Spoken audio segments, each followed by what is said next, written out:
ಶ್ರೀಗುರುಭ್ಯೋ ನಮಃ. ಹರಿ ಓಂ. ಸ್ವಸ್ತಿ ಶ್ರೀರಸ್ತು ಮೇ ಶಸ್ತ್ರಂ ನಿಸ್ತುಲಾ ನಿಸ್ತುಲಾತ್ ಪುನಃ ವಸ್ತುನೋ ಅವಸ್ತುನೋ ನಿತ್ಯಂ ಸಮಸ್ತೌ ವ್ಯಸ್ತಯೋ ಗತಃ. ಯಯೈವೇದಂ ಸಚ್ಚಿನ್ನಿರುಪಮನಿಜಾನಂದನಿರತಂ ಪರಬ್ರಹ್ಮಾಪ್ಯಾದೌ ಗುಣಸಮತನೂರಾಪ್ಯಸೃಜತಿ. ಅವತ್ಯತ್ತಿ ಪ್ರೇಷ್ಠಾನ್ ಪದಮಪಿ ನಯತ್ಯಸ್ತವಿಪದಃ ಪರಬ್ರಹ್ಮಾಣಿ ಸಾನನು ವಿಜಯತೆ ಮಧ್ರುತಿ ಸದಾ. ಸ್ವಾಂತಸ್ಥಾನಂತಶಯ್ಯಾಯ ಪೂರ್ಣಜ್ಞಾನರಸಾರ್ಣಸೆ ಉತ್ತುಂಗವಾಕ್ತರಂಗಾಯ ಮಧ್ವದುಗ್ಧಾಬ್ಧಯೇ ನಮಃ. ವಿಷ್ಣುತೀರ್ಥಕಲ್ಪವೃಕ್ಷೋ ವಿಷ್ಣುತೀರ್ಥಶ್ಚ ಕಾಮಧುಕ್ ಚಿಂತಾಮಣಿರ್ವಿಷ್ಣುತೀರ್ಥೋ ಯತೀಂದ್ರಃ ಸರ್ವಕಾಮದಃ. ತಪಸ್ವಾಧ್ಯಾಯ ಶುಶ್ರೂಷಾ ಕೃಷ್ಣಪೂಜಾರತಂ ಮುನಿಂ ವಿಶ್ವೇಶಮಿಷ್ಟದಂ ವಂದೇ ಪರಿವ್ರಾಟ್ ಚಕ್ರವರ್ತಿನಂ. ಶ್ರೀಗುರುಭ್ಯೋ ನಮಃ. ಹರಿ ಓಂ. ಜನ್ಮಾದ್ಯಸ್ಯ ಯತೋನ್ಮಯಾದಿತರತಶ್ಚಾರ್ಥೇಷ್ವಭಿಜ್ಞಸ್ವರಾಟ್ ತೇನೇ ಬ್ರಹ್ಮಹೃದಾಯ ಆದಿಕವಯೇ ಮುಖ್ಯಂತೆ ಯಂ ಸೂರಯಃ. ತೇಜೋವಾರಿಮೃತಾಂ ಯಥಾ ವಿನಿಮಯೋ ಯತ್ರ ತ್ರಿಸರ್ಗೋ ಮೃಷಾ ಧಾಮ್ನಾ ಸ್ವೇನ ಸದಾ ನಿರಸ್ತಕುಹಕಂ ಸತ್ಯಂ ಪರಂ ಧೀಮಹಿ. ಶ್ರೀಗುರುಭ್ಯೋ ನಮಃ. ಹರಿ ಓಂ.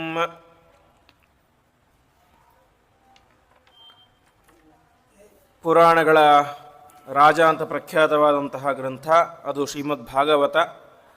ಅಂತಹ ಶ್ರೀಮದ್ಭಾಗವತದ ಶ್ರವಣವನ್ನು ಒಂದು ವಾರಗಳ ಕಾಲ ಮಾಡುವುದು ಅತ್ಯಂತ ವಿಶೇಷವಾದೊಂದು ಎಂಬುದಾಗಿ ನಮಗೆ ಪುರಾಣಗಳು ತಿಳಿಸಿಕೊಡ್ತವೆ. ಆ ಒಂದು ನಿಟ್ಟಿನಲ್ಲಿ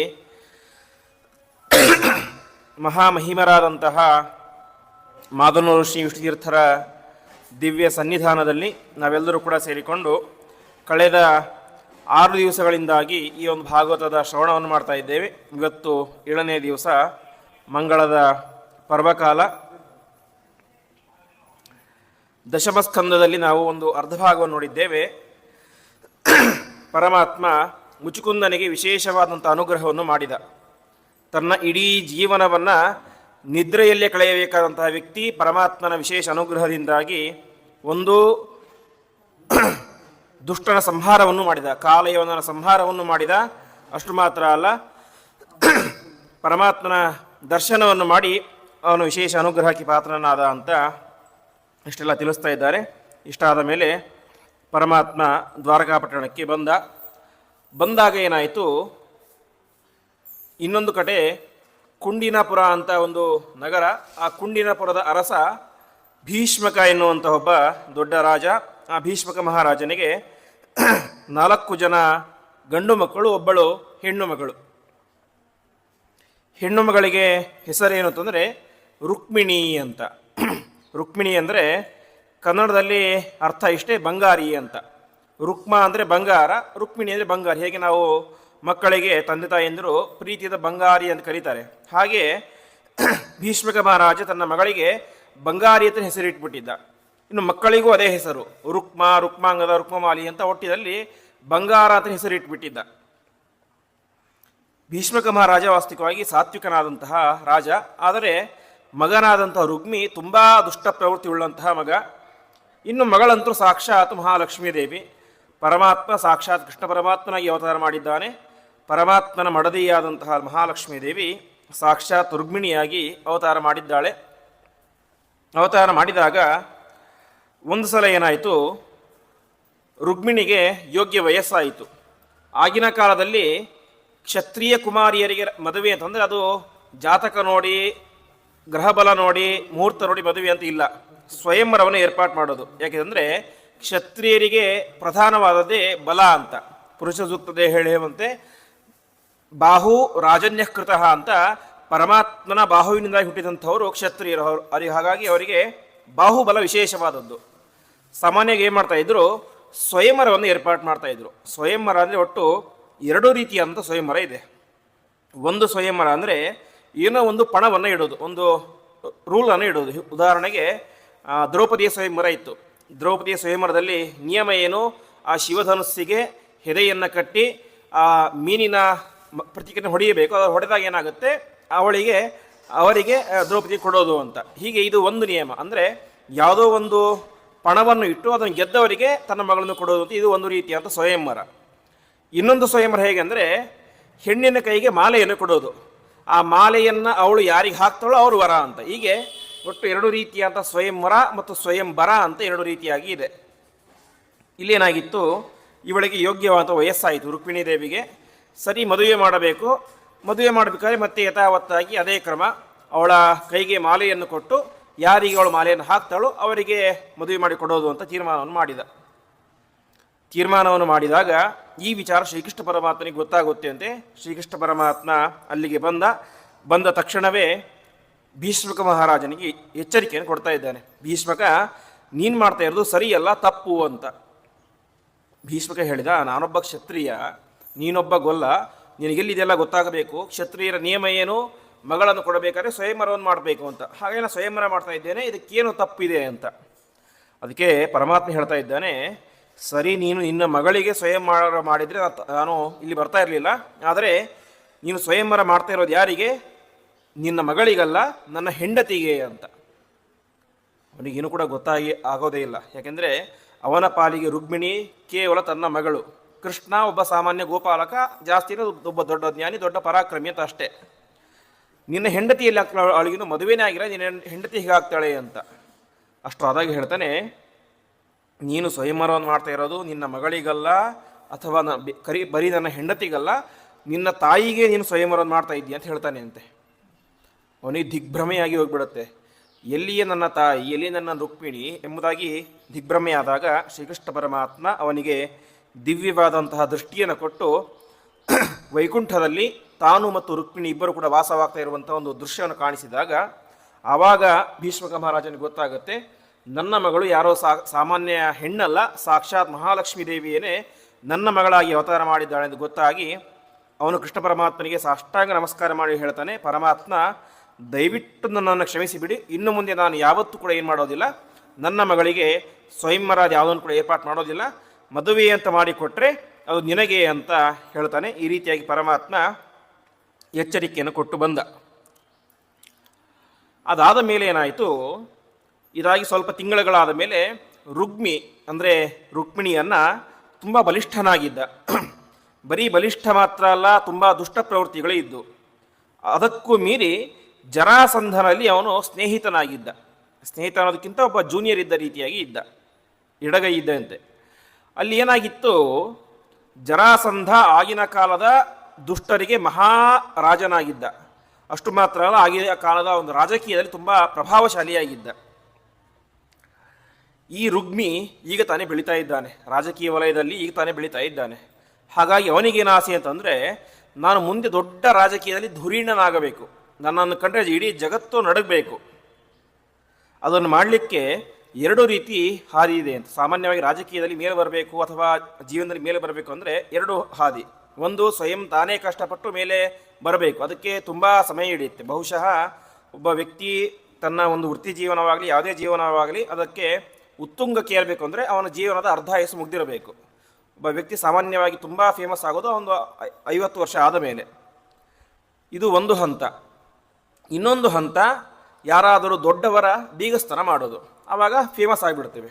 ರುಗ್ಮಿ ಅಂದುಕೊಂಡ, ನಾನು ಕಷ್ಟಪಟ್ಟು ಎಲ್ಲರನ್ನೂ ಸೇರಿಸಿ ಯುದ್ಧ ಮಾಡಿ ಸೋಲಿಸಲಿಕ್ಕೆ ನನಗೆ ಸಾಮರ್ಥ್ಯ ಇಲ್ಲ, ಅಷ್ಟು ಸಮಯವೂ ಇಲ್ಲ, ಅಷ್ಟು ಪೇಷನ್ಸ್ ಕೂಡ ನನಗಿಲ್ಲ. ಹಾಗಾಗಿ ನಾನೇ ಮಾಡಬೇಕು, ಅತ್ಯಂತ ಸುಲಭವಾಗಿ ಫೇಮಸ್ ಆಗಬೇಕು, ರಾಜಕೀಯದಲ್ಲಿ ಮುಂದೆ ಬರಬೇಕು. ಅದಕ್ಕಿರುವಂತಹ ಒಂದೇ ಒಂದು ಉಪಾಯ, ಯಾರಾದರೂ ಒಬ್ಬ ದೊಡ್ಡ ರಾಜನಿಗೆ, ಫೇಮಸ್ ಆಗಿರುವಂಥ ರಾಜನಿಗೆ ನನ್ನ ತಂಗಿಯನ್ನು ಕೊಟ್ಟು ಮದುವೆ ಮಾಡಿದರೆ ನನಗೆ ಸಹಜವಾಗಿ ಪವರು ಜಾಸ್ತಿ ಆಗುತ್ತೆ, ನೇಮ್ ಜಾಸ್ತಿ ಆಗುತ್ತೆ, ಫೇಮ್ ಜಾಸ್ತಿ ಆಗುತ್ತೆ ಅಂತ ಅಂದುಕೊಂಡ. ಆವಾಗ ಏನು ಮಾಡಿದ, ಆಗಿನ ಕಾಲದ ದೊಡ್ಡ ರಾಜಕೀಯ ಧುರೀಣ ದುಷ್ಟಕೂಟದ ವ್ಯಕ್ತಿ ಅಂತಂದರೆ ಅದು ಜರಾಸಂಧನಿಗೆ ಆಗ್ಲಾಗ್ಲೇ ಮದುವೆ ಆಗಿಬಿಟ್ಟಿತ್ತು, ಅವನಿಗೆ ವಯಸ್ಸು ಕೂಡ ಆಗಿಬಿಟ್ಟಿತ್ತು. ಹಾಗಾಗಿ ಏನು ಮಾಡಿದ, ಆ ಜರಾಸಂಧನಿಗೆ ಒಬ್ಬ ಅತ್ಯಂತ ಆಪ್ತ ಇದ್ದ, ಅವನೇ ಶಿಶುಪಾಲ ಅಂತ. ಶಿಶುಪಾಲ ಸಾಕ್ಷಾತ್ ಜಯನ ಅವತಾರ, ಜಯ ವಿಜಯನು ಇಬ್ಬರಿದ್ರಲ್ಲ ದ್ವಾರಪಾಲಕರು, ಅವರ ಅವತಾರ ಶಿಶುಪಾಲ. ಅವನು ಕೂಡ ಮಹಾ ದುಷ್ಟನಾಗಿದ್ದ, ಜರಾಸಂಧನಿಗೆ ಅತ್ಯಂತ ಆಪ್ತ ಬಂಟನಾಗಿದ್ದ.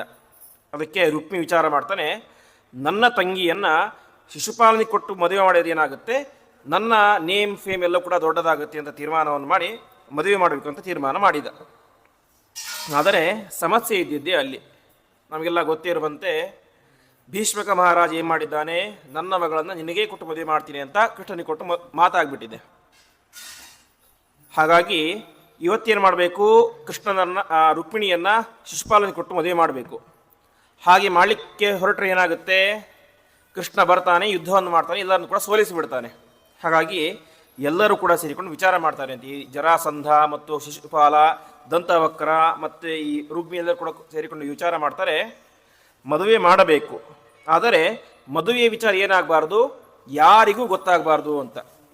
ಅದಕ್ಕೆ ಇಮಿಡಿಯೇಟ್ ಆಗಿ ತೀರ್ಮಾನ ಮಾಡ್ತಾರೆ, ನಾವೆಲ್ಲರೂ ಕೂಡ ಸೇರಿಕೊಂಡು ನಾಳೆ ಏನೇ ರುಕ್ಮಿಣಿಯ ಮದುವೆಯನ್ನು ಮಾಡೋಣ ಅಂತ. ಅದಕ್ಕೆ ಮುಹೂರ್ತ ಅದು ಇದು ಏನು ನೋಡೋಬೇಕಾಗಿಲ್ಲ, ನಾಳೆ ಏನೇ ರುಕ್ಮಿಣಿಯ ಮದುವೆಯನ್ನು ಮಾಡೋಣ, ಆವಾಗ ಕೃಷ್ಣನಿಗೂ ಕೂಡ ಏನಾಗೋದಿಲ್ಲ, ವಿಚಾರ ಗೊತ್ತಾಗೋದಿಲ್ಲ ಅಂತ. ಇಷ್ಟ ಆಯಿತು. ಇಷ್ಟಾದಾಗ ಏನಾಗುತ್ತೆ, ರುಕ್ಮಿಣಿ ದೇವಿಗೆ ಈ ವಿಚಾರ ಗೊತ್ತಾಗುತ್ತೆ. ಗೊತ್ತಾಗಿದ್ದು ಯಾವಾಗ, ತನ್ನ ಮದುವೆ ಅಂತ ಹಿಂದಿನ ದಿವಸ ಮಧ್ಯಾಹ್ನ ಅವಳಿಗೆ ವಿಚಾರ ಗೊತ್ತಾಗಿದೆ. ರುಕ್ಮಿಣಿ ದೇವಿಗೆ ಮನಸ್ಸಿನಲ್ಲಿ ಒಂದು ದೊಡ್ಡ ಆಸೆ ಇತ್ತು, ನಾನು ಮದುವೆಯಾದರೆ ಕೃಷ್ಣನನ್ನೇ ಮದುವೆಯಾಗಬೇಕು ಅಂತ ಸಹಜವಾದಂಥ ಆಸೆ, ಸಾಕ್ಷಾತ್ ಮಹಾಲಕ್ಷ್ಮೀ ದೇವಿ. ಅವಳಿಗೆ ವಿಚಾರ ಗೊತ್ತಾಗುತ್ತೆ, ನನ್ನ ಅಣ್ಣ ನನಗೆ ರುಕ್ಮಿಗೆ ಶಿಶುಪಾಲನಿಗೆ ಕೊಟ್ಟು ಮದುವೆ ಮಾಡೋಕ್ಕೆ ತೀರ್ಮಾನ ಮಾಡಿದ್ದಾನೆ ಅಂತ. ಆವಾಗ ಅವಳು ಏನು ಮಾಡಬೇಕು, ಒಬ್ಬ ಹೆಣ್ಣು, ಸುತ್ತಮುತ್ತಲೂ ಕೂಡ ದುಷ್ಟರೇ ಇದ್ದಾರೆ, ಹೊರಗಡೆ ಹೋಗ್ಲಿಕ್ಕೆ ಸಾಧ್ಯ ಇಲ್ಲ, ಏನು ಮಾಡಬೇಕು ಅಂತ ವಿಚಾರ ಮಾಡಿ ಕೊನೆಗೆ ಆ ಒಂದು ಭೀಷ್ಮಕ ಮಹಾರಾಜನ ಮನೆಗೆ ಪ್ರತಿನಿತ್ಯ ದೇವರ ಪೂಜೆ ಮಾಡಲಿಕ್ಕೆ ಅಂತ ಒಬ್ಬ ಬ್ರಾಹ್ಮಣ ಬರ್ತಾ ಇರ್ತಾನೆ. ಆ ಬ್ರಾಹ್ಮಣನನ್ನು ಕರೀತಾಳೆ ಅಂತೆ. ಕರೆದು ಹೇಳ್ತಾಳೆ, ನೋಡು, ನನಗೆ ಈ ಮದುವೆ ಸ್ವಲ್ಪವೂ ಕೂಡ ಇಷ್ಟ ಇಲ್ಲ, ಅದು ನಿನಗೂ ಗೊತ್ತಿದೆ. ಹಾಗಾಗಿ ನಾನು ನಿನಗೊಂದು ಪತ್ರವನ್ನು ಬರೆದು ಕೊಡ್ತೇನೆ, ನೀನು ಹೋಗಿ ಆ ಪತ್ರವನ್ನು ಶ್ರೀಕೃಷ್ಣ ಪರಮಾತ್ಮನಿಗೆ ಕೊಟ್ಟು ಆದಷ್ಟು ಬೇಗ ಬಂದು ನನ್ನನ್ನು ಕರೆದುಕೊಂಡು ಹೋಗಿ ಮದುವೆ ಆಗಬೇಕು ಅಂತ ಅವನು ಹೇಳುವಂಥ ಪತ್ರವನ್ನು ಬರೆದು ಕೊಡ್ತಾಳೆ ಅಂತೆ. ಪತ್ರ ಬರೆದು ಕೊಟ್ಟಾಗ ಆ ಬ್ರಾಹ್ಮಣ ಅತ್ಯಂತ ವೇಗವಾಗಿ ಆ ಕುಂಡಿನ ಪುರದಿಂದಾಗಿ ದ್ವಾರಕಾಪಟ್ಟಣಕ್ಕೆ ಹೋಗಿ ಸೇರ್ತಾನೆ. ಹೋಗಿ ಸೇರಬೇಕಾದ್ರೆ ಸಾಯಂಕಾಲ ಆಗಿತ್ತು.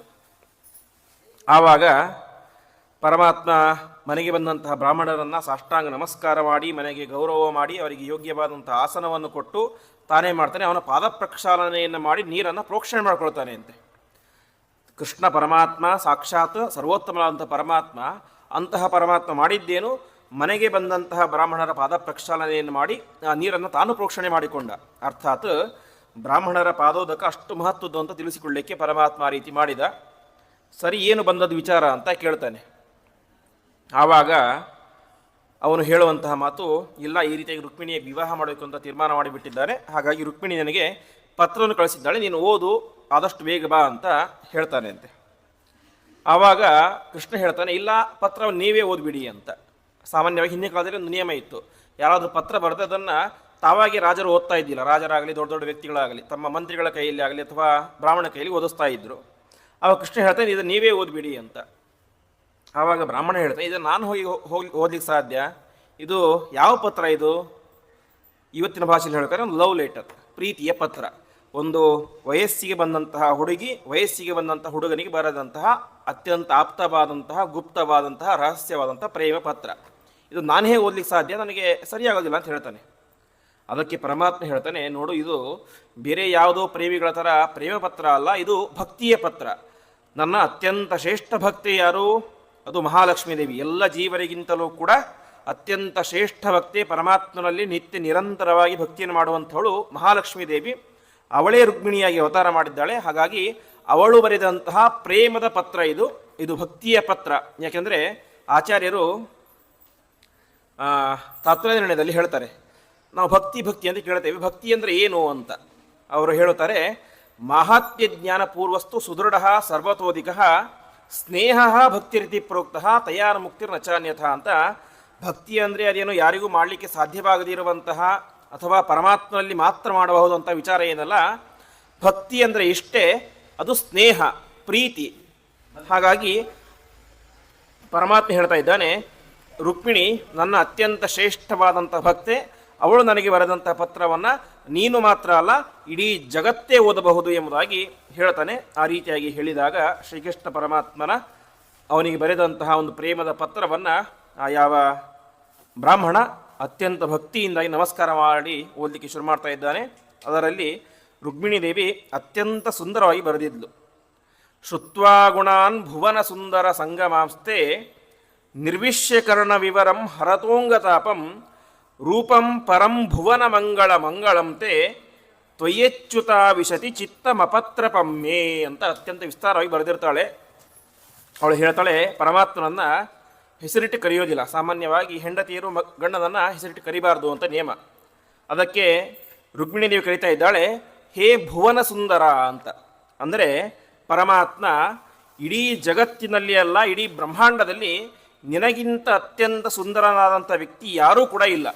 ಯಾಕೆಂದರೆ ಪರಮಾತ್ಮ ಅವನಿಗಿರುವಂಥ ಸೌಂದರ್ಯ ಇನ್ಬಿಲ್ಟ್ ಆಗಿ, ಅಂದರೆ ಪರಮಾತ್ಮನ ಸ್ವರೂಪವೇ ಸೌಂದರ್ಯ. ನಮಗೆಲ್ಲ ಇನ್ನು ಪೌಡ್ರ್ ಹಚ್ಕೊಂಡ್ರೆ ಅದು ಹಚ್ಕೊಂಡ್ರೆಲ್ಲ ಮುಖ ಚೆಂದ ಕಾಣಿಸುತ್ತೆ.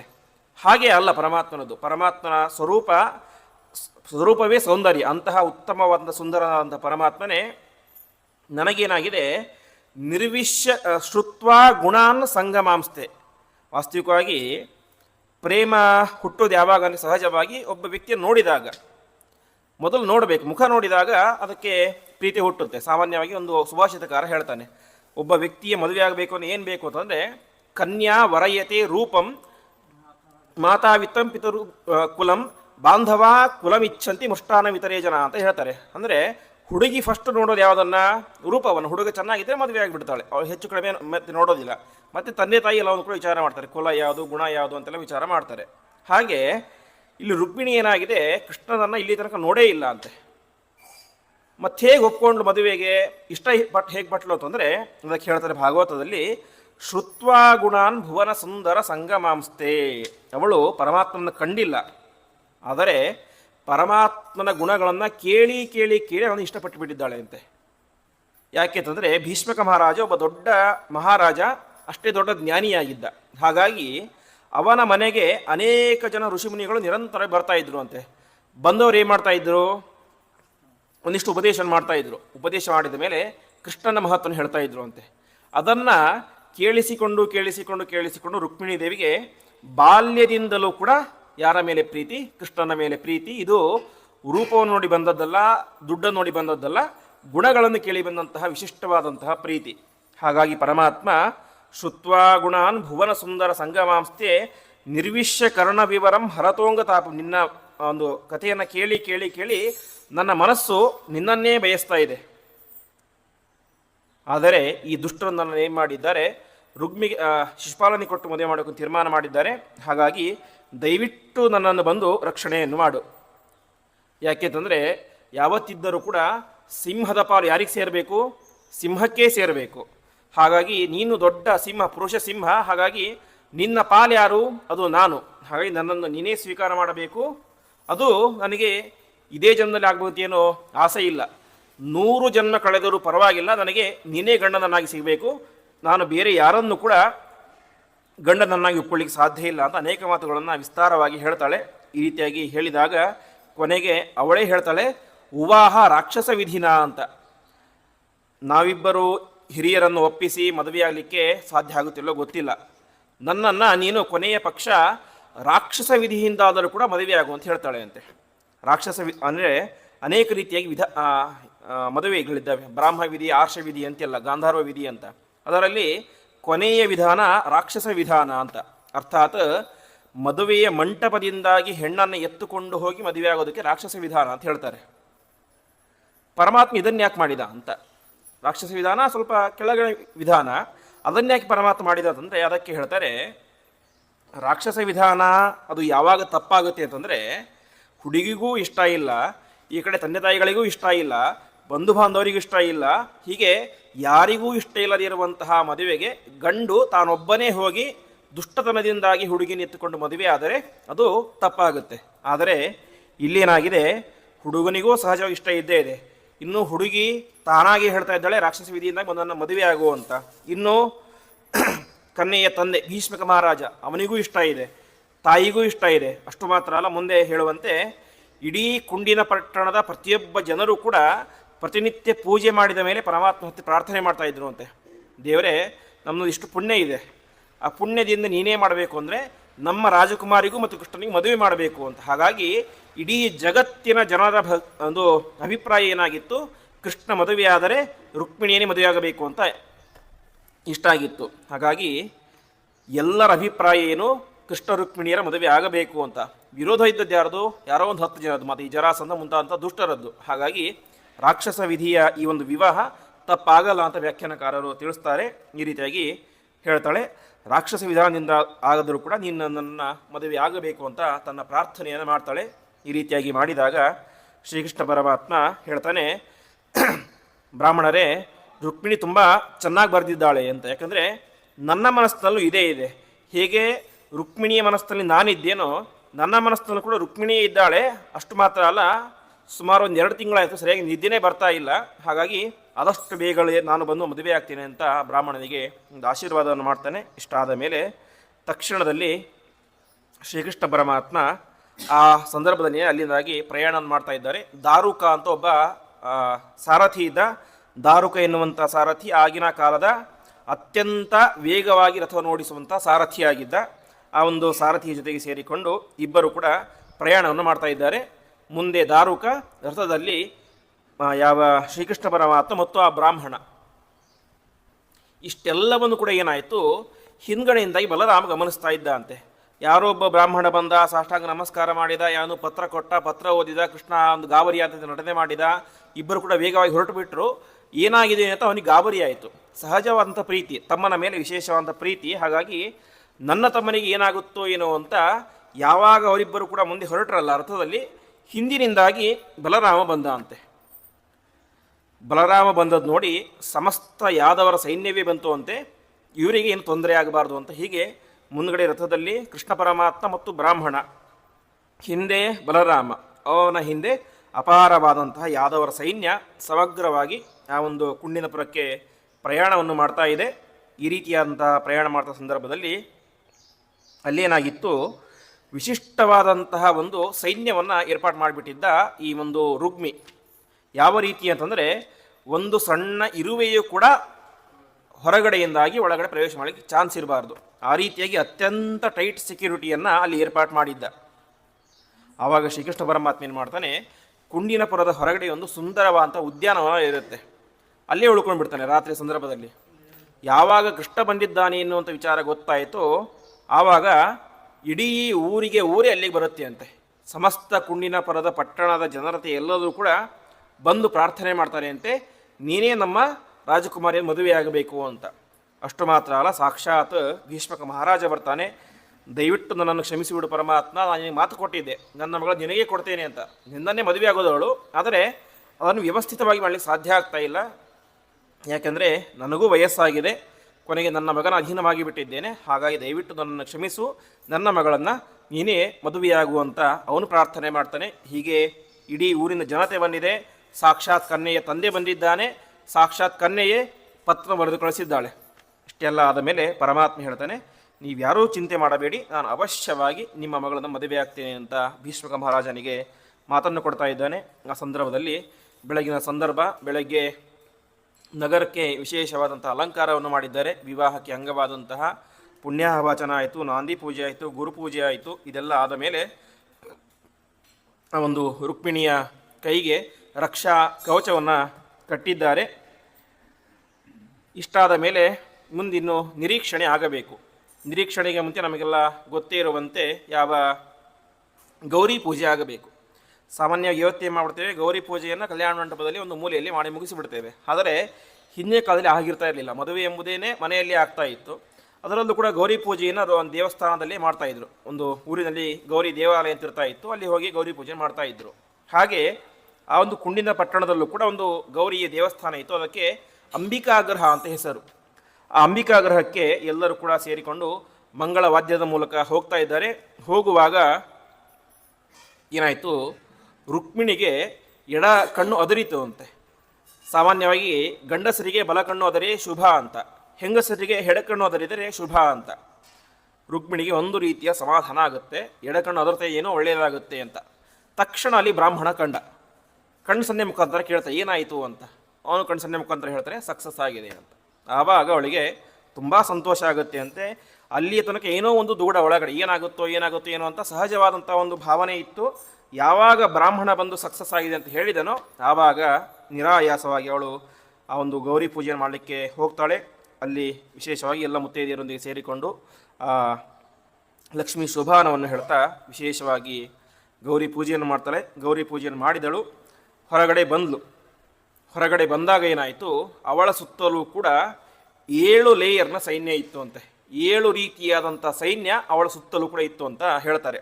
ಯಾವ ರೀತಿ ಅಂದರೆ, ಮಧ್ಯದಲ್ಲಿ ರುಕ್ಮಿಣಿ ಇದ್ದಾಳೆ, ಅವಳ ಸುತ್ತಲೂ ಕೂಡ ಬ್ರಾಹ್ಮಣರ ಒಂದು ಗುಂಪು, ಅದಾದ ಮೇಲೆ ಕೈಯಲ್ಲಿ ಖಡ್ಗ ಹಿಡಿದುಕೊಂಡು, ಹೀಗೆ ಒಟ್ಟು 7 ರೀತಿಯಾದಂಥ ಸೈನ್ಯ ಒಂದು ಸುತ್ತಲೂ ಮಾಡಿದ್ರು. ಅಂದರೆ ರುಕ್ಮಿಯ ದೃಷ್ಟಿಕೋನ ಯಾವ ರೀತಿ ಇತ್ತು ಅಂದರೆ, ಫಸ್ಟ್ 6 ಲೇಯರನ್ನು ಪರಮಾತ್ಮ ಹೇಗಾದರೂ ಸೋಲಿಸಿಬಿಡ್ಬೋದು, ಯಾಕಂದರೆ ಅವರೆಲ್ಲ ಸೈನಿಕರು, ಕ್ಷತ್ರಿಯರು. ಆದರೆ ಮೊದಲನೇ ಲೇಯರ್ ಯಾರು? ಬ್ರಾಹ್ಮಣರು. ಹಾಗಾಗಿ ಪರಮಾತ್ಮ ಬ್ರಾಹ್ಮಣರಿಗೆ ಏನೊಂದು ಕೂಡ ಮಾಡಲಿಕ್ಕೆ ಸಾಧ್ಯ ಇಲ್ಲ. ಯಾಕಂದರೆ ಪರಮಾತ್ಮ ಏನು ಹೇಳ್ತಾನೆ, ಬ್ರಾಹ್ಮಣೋ ಮಮದೈವತ ಅಂತ ಹೇಳಿದಂತಹ ವ್ಯಕ್ತಿ ಪರಮಾತ್ಮ. ಹಾಗಾಗಿ ಬ್ರಾಹ್ಮಣರಿಗೆ ಪರಮಾತ್ಮ ಹೊಡೆಯಲಿಕ್ಕೆ ಬರೋದಿಲ್ಲ. ಹಾಗಾಗಿ ರುಕ್ಮಿಣಿಯ ಸುತ್ತಲೂ ಕೂಡ ಫಸ್ಟ್ ಲೇಯರನ್ನಾಗಿ ಯಾರು ಮಾಡಿದ್ದ? ಬ್ರಾಹ್ಮಣರನ್ನು ಮಾಡಿದ್ದ. ಇಷ್ಟೆಲ್ಲ ಆಯಿತು. ಆ ಒಂದು ಭದ್ರತೆಯ ಸೆಕ್ಯೂರಿಟಿಯಲ್ಲಿ ಮಧ್ಯದಲ್ಲಿ ರುಕ್ಮಿಣಿ ದೇವಿ ಬರ್ತಾ ಇದ್ದಾಳೆ. ಈ ಸಂದರ್ಭದಲ್ಲಿ ರುಕ್ಮಿಣಿ ದೇವಿ ಅಂದರೆ ಸಾಕ್ಷಾತ್ ಮಹಾಲಕ್ಷ್ಮೀ ದೇವಿ. ನಮಗೆಲ್ಲ ಗೊತ್ತಿರುವಂತೆ ತ್ರಿಭುವನ ಸುಂದರಿ. ಮನುಷ್ಯಳಾಗಿ ಅವತಾರ ಮಾಡಿದಾಗಲೂ ಕೂಡ ಅಷ್ಟೇ ಸೌಂದರ್ಯ ಇತ್ತು. ಆದರೆ ಅಲ್ಲಿ ಏನಾಯಿತು, ಯಾವಾಗ ಅಲ್ಲಿಂದಾಗಿ ಹೊರಗಡೆ ಬಂದಳು, ಗೌರಿ ಗೃಹದಿಂದಾಗಿ ಹೊರಗಡೆ ಬಂದಳು, ಆವಾಗ ರುಕ್ಮಿಣಿ ದೇವಿ ತನ್ನಲ್ಲಿ ಇದ್ದಂತಹ ಸೌಂದರ್ಯವನ್ನು ಅಭಿವೃದ್ಧಿ ಮಾಡ್ತಾಳೆ ಅಂತೆ. ಅಂದರೆ ಇದ್ದ ಸೌಂದರ್ಯ ಅಭಿವೃದ್ಧಿ ಆಯಿತು ಅಂತ. ಅದಕ್ಕಿಂತ ಮುಂಚೆ ಸೌಂದರ್ಯ ಕಡಿಮೆ ಇತ್ತು, ಜಾಸ್ತಿ ಇತ್ತು ಅಂತಲ್ಲ, ಕಡಿಮೆ ಸೌಂದರ್ಯನ ತೋರಿಸ್ತಾ ಇದ್ಲು ಅಷ್ಟು. ಮನುಷ್ಯರಾಗಿ ಹುಟ್ಟಿದಾಗ ಸಹಜವಾಗಿ ಎಷ್ಟು ಬೇಕೋ ಅಷ್ಟು ತೋರಿಸ್ತಾ ಇದ್ಲು. ಆದರೆ ಯಾವಾಗ ಹೊರಗಡೆ ಬಂದಲೋ ತಕ್ಷಣದಲ್ಲಿ ಏನೇ ಅವಳ ಅದ್ಭುತವಾದಂತಹ ಸೌಂದರ್ಯವನ್ನು ಅಲ್ಲಿ ಹೊರಗಡೆ ಅಭಿವ್ಯಕ್ತ ಮಾಡ್ತಾ ಇದ್ದಾಳೆ.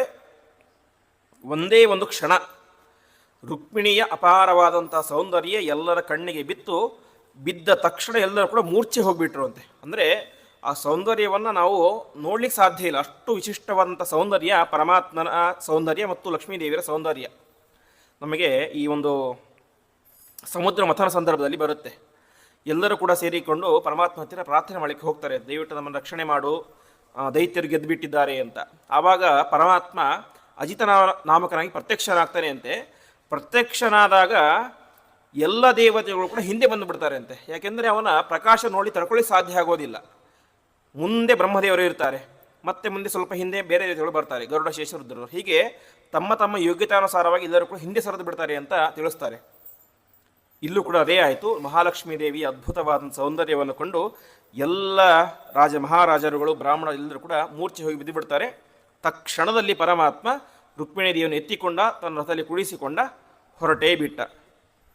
ಎಲ್ಲರಿಗೂ ಎಚ್ಚರ ಆಗುತ್ತೆ, ಮದುವೆಯ ಹೆಣ್ಣೆ ಅಲ್ಲಿ ಇಲ್ಲ. ಪರಮಾತ್ಮ ಇಷ್ಟು ಅನಾಯಾಸವಾಗಿ ಒಬ್ಬರ ಮೇಲೆ ಯುದ್ಧವನ್ನು ಮಾಡದೇನೆ ಅನಾಯಾಸವಾಗಿ ರುಕ್ಮಿಣಿ ದೇವಿಯನ್ನು ಅಪಹಾರ ಮಾಡಿಕೊಂಡು ಹೊರಟು ಬಿಟ್ಟ.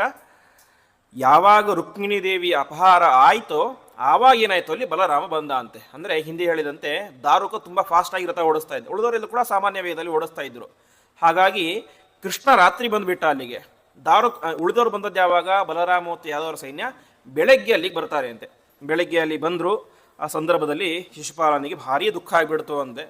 ಇವತ್ತಿನ ನಾವು ಚಲನಚಿತ್ರಗಳಲ್ಲಿ ನೋಡ್ತೇವೆ, ಹುಡುಗಿನ ಯಾರಾದರೂ ಅಪಹಾರ ಮಾಡ್ಕೊಂಡು ಹೋಗ್ಬಿಟ್ರೆ ಗಂಡು ಒಳತಾ ನಿಂತ್ಕೊಂಡ್ಬಿಡ್ತಾನೆ. ಹಾಗೆ ಶಿಶುಪಾಲ ತುಂಬ ದುಃಖದಿಂದ ನಿಂತ್ಕೊಂಡ್ಬಿಟ್ಟಿದ್ದಾನೆ. ತಲೆ ಮೇಲೆ ಪೀಠ ಇದೆ, ಉತ್ತಮ ವಸ್ತ್ರಧಾರಣೆ ಮಾಡಿದ್ದಾನೆ, ಮತ್ತು ಹಣೆ ಮೇಲೆ ಬಾಸಿಂಗ ಇದೆ. ಎಲ್ಲವನ್ನು ಕೂಡ ಧಾರಣೆ ಮಾಡಿದಂಥ ಶಿಶುಪಾಲ ಹೆಣ್ಣೆ ಹೋಗಿಬಿಟ್ಲು ಅಂದಾಗ ಸಹಜವಾದ ದುಃಖ ಆಗುತ್ತೆ. ಆವಾಗ ಜರಾಸಂಧ ಹೇಳ್ತಾನೆ, ನೀನೇನೂ ಯೋಚನೆ ಮಾಡಬೇಡ, ನಾನು ಹೋಗಿ ಸೋಲಿಸಿ ನಿನ್ನ ಹೆಂಡತಿನ ಕರ್ಕೊಂಬರ್ತೇನೆ ಅಂತ ಜರಾಸಂಧ ಹೇಳ್ತಾನೆ. ಹೀಗೆ ಎಲ್ಲರೂ ಕೂಡ ಸಮಾಧಾನ ಮಾಡ್ತಾರೆ. ಎಷ್ಟು ಮಾಡಿದರೂ ಕೂಡ ಅವನಿಗೆ ಸಮಾಧಾನ ಆಗೋದೇ ಇಲ್ಲ. ಅವನು ಹೇಳ್ತಾನೆ, ಜರಾಸಂಧ ನಿನ್ನ ಕೈಲಿ ಸಾಧ್ಯವೇ ಇಲ್ಲ, ಸುಮ್ಮನೆ ಬಿಟ್ಬಿಡು ಅಂತ. ಯಾಕೆಂದರೆ ನೀನು ಕೃಷ್ಣನ ಕೈಲಿ ಒಂದು ಸಲ ಸೋತವನಲ್ಲ, ಸುಮಾರು 15 ಸಲ ನೀನು ಕೃಷ್ಣನ ಕೈಲಿ ಸೋತಿದ್ದೀಯ. ಹಾಗಾಗಿ ನಿನ್ನ ಕೈಲಿ ಕೃಷ್ಣನನ್ನು ಸೋಲಿಸಲಿಕ್ಕೆ ಸಾಧ್ಯವೇ ಇಲ್ಲ, ಸುಮ್ಮನೆ ಇದ್ಬಿಡು ಅಂತ ಅವನಿಗೆ ಸಹಜ ಆಕ್ರೋಶ ಬರುತ್ತೆ. ಇಷ್ಟೆಲ್ಲ ಆದಾಗ ಕೊನೆಗೆ ಎಲ್ಲ ಮಹಾರಾಜರು ಕೂಡ ಸೇರಿಕೊಂಡು ಶ್ರೀಕೃಷ್ಣ ಪರಮಾತ್ಮನ ಮೇಲೆ ಯುದ್ಧಕ್ಕೆ ಅಂತ ಹೋಗ್ತಾರೆ.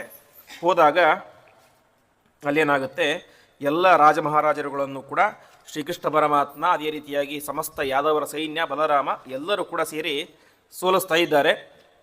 ಇಷ್ಟೆಲ್ಲ ಆದ ಮೇಲೆ ರುಗ್ಮಿ ಇಷ್ಟಾದರೂ ಕೂಡ ಹಠ ಬಿಡೋದಿಲ್ಲ ಅಂತೆ. ಯಾಕೆಂದರೆ ಇಡೀ ಮದುವೆ ಡಿಪೆಂಡ್ ಆಗಿದ್ದು ಯಾರ ಮೇಲೆ? ರುಕ್ಮಿಯ ಮೇಲೆ. ಯಾಕೆಂದರೆ ಎಲ್ಲರಿಗೂ ಮದುವೆ ಇಷ್ಟ ಇಲ್ಲ, ಆದರೆ ತನ್ನ ಹಠಕ್ಕೋಸ್ಕರ ಮದುವೆ ಮಾಡ್ತಾ ಇದ್ದಾನೆ.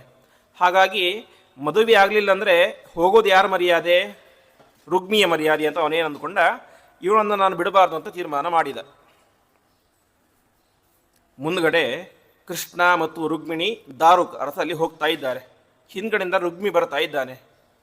ಕೃಷ್ಣ ಪರಮಾತ್ಮ ನೋಡಿದ, ಎಷ್ಟಿದ್ರೂ ಕೂಡ ಭಾಮೈದನಾಗಬೇಕು, ಸುಮ್ಮನೆ ಯಾಕೆ ಯುದ್ಧ ಮಾಡೋದು, ಬೇಡ ಬೇಡ ಅಂತ ಬಿಟ್ಟ. ಆದರೆ ರುಕ್ಮಿ ಬಿಡ್ಲಿಕ್ಕೆ ಸಾಧ್ಯ ಇಲ್ಲ, ಮಾಡೋದು ಬಿಡ್ತಾನೇ ಇದ್ದಾನೆ. ಕೃಷ್ಣ ವಿಚಾರ ಮಾಡಿದೆ, ಇನ್ನೂ ಸುಮ್ಮನೆ ಬಿಟ್ಟರೆ ಸಾಧ್ಯ ಇಲ್ಲ, ತಕ್ಷಣದಲ್ಲಿ ಅವನು ಕೊಲ್ಲಬೇಕು ಅಂತ ತಕ್ಷಣ ತಾನೇ ಮಾಡ್ತಾನೆ, ಆ ಬಿಲ್ಲನ್ನು ತೆಗೆದುಕೊಂಡು ನಿಂತುಕೊಳ್ತಾನೆ. ಆವಾಗ ರುಕ್ಮಿಣಿ ದೇವಿ ಪರಮಾತ್ಮನಿಗೆ ಪಾದ ಹಿಡ್ಕೊಳ್ತಾಳೆ ಅಂತೆ. ಎಷ್ಟಿದ್ದರೂ ಕೂಡ ನಮ್ಮ ಅಣ್ಣ, ದಯವಿಟ್ಟು ಅವನನ್ನು ಕೊಲ್ಲಬೇಡಿ ಅಂತ ಪ್ರಾರ್ಥನೆ ಮಾಡ್ತಾಳೆ ಅಂತೆ. ನೋಡಿ ಎಷ್ಟು ಪ್ರೀತಿ. ತನಗೆ ಇಷ್ಟ ಇಲ್ಲದೇ ಇರುವಂತಹ ಮದುವೆಯನ್ನು ಮಾಡಲಿಕ್ಕೆ ಹೊರಟಿದ್ದರೂ ಕೂಡ ಅವಳೇ ಮಾಡಿದಳು, ರುಕ್ಮಿನ ಕೊಲ್ಲಬೇಡ ಅಂತ ಪ್ರಾರ್ಥನೆ ಮಾಡಿದಳು.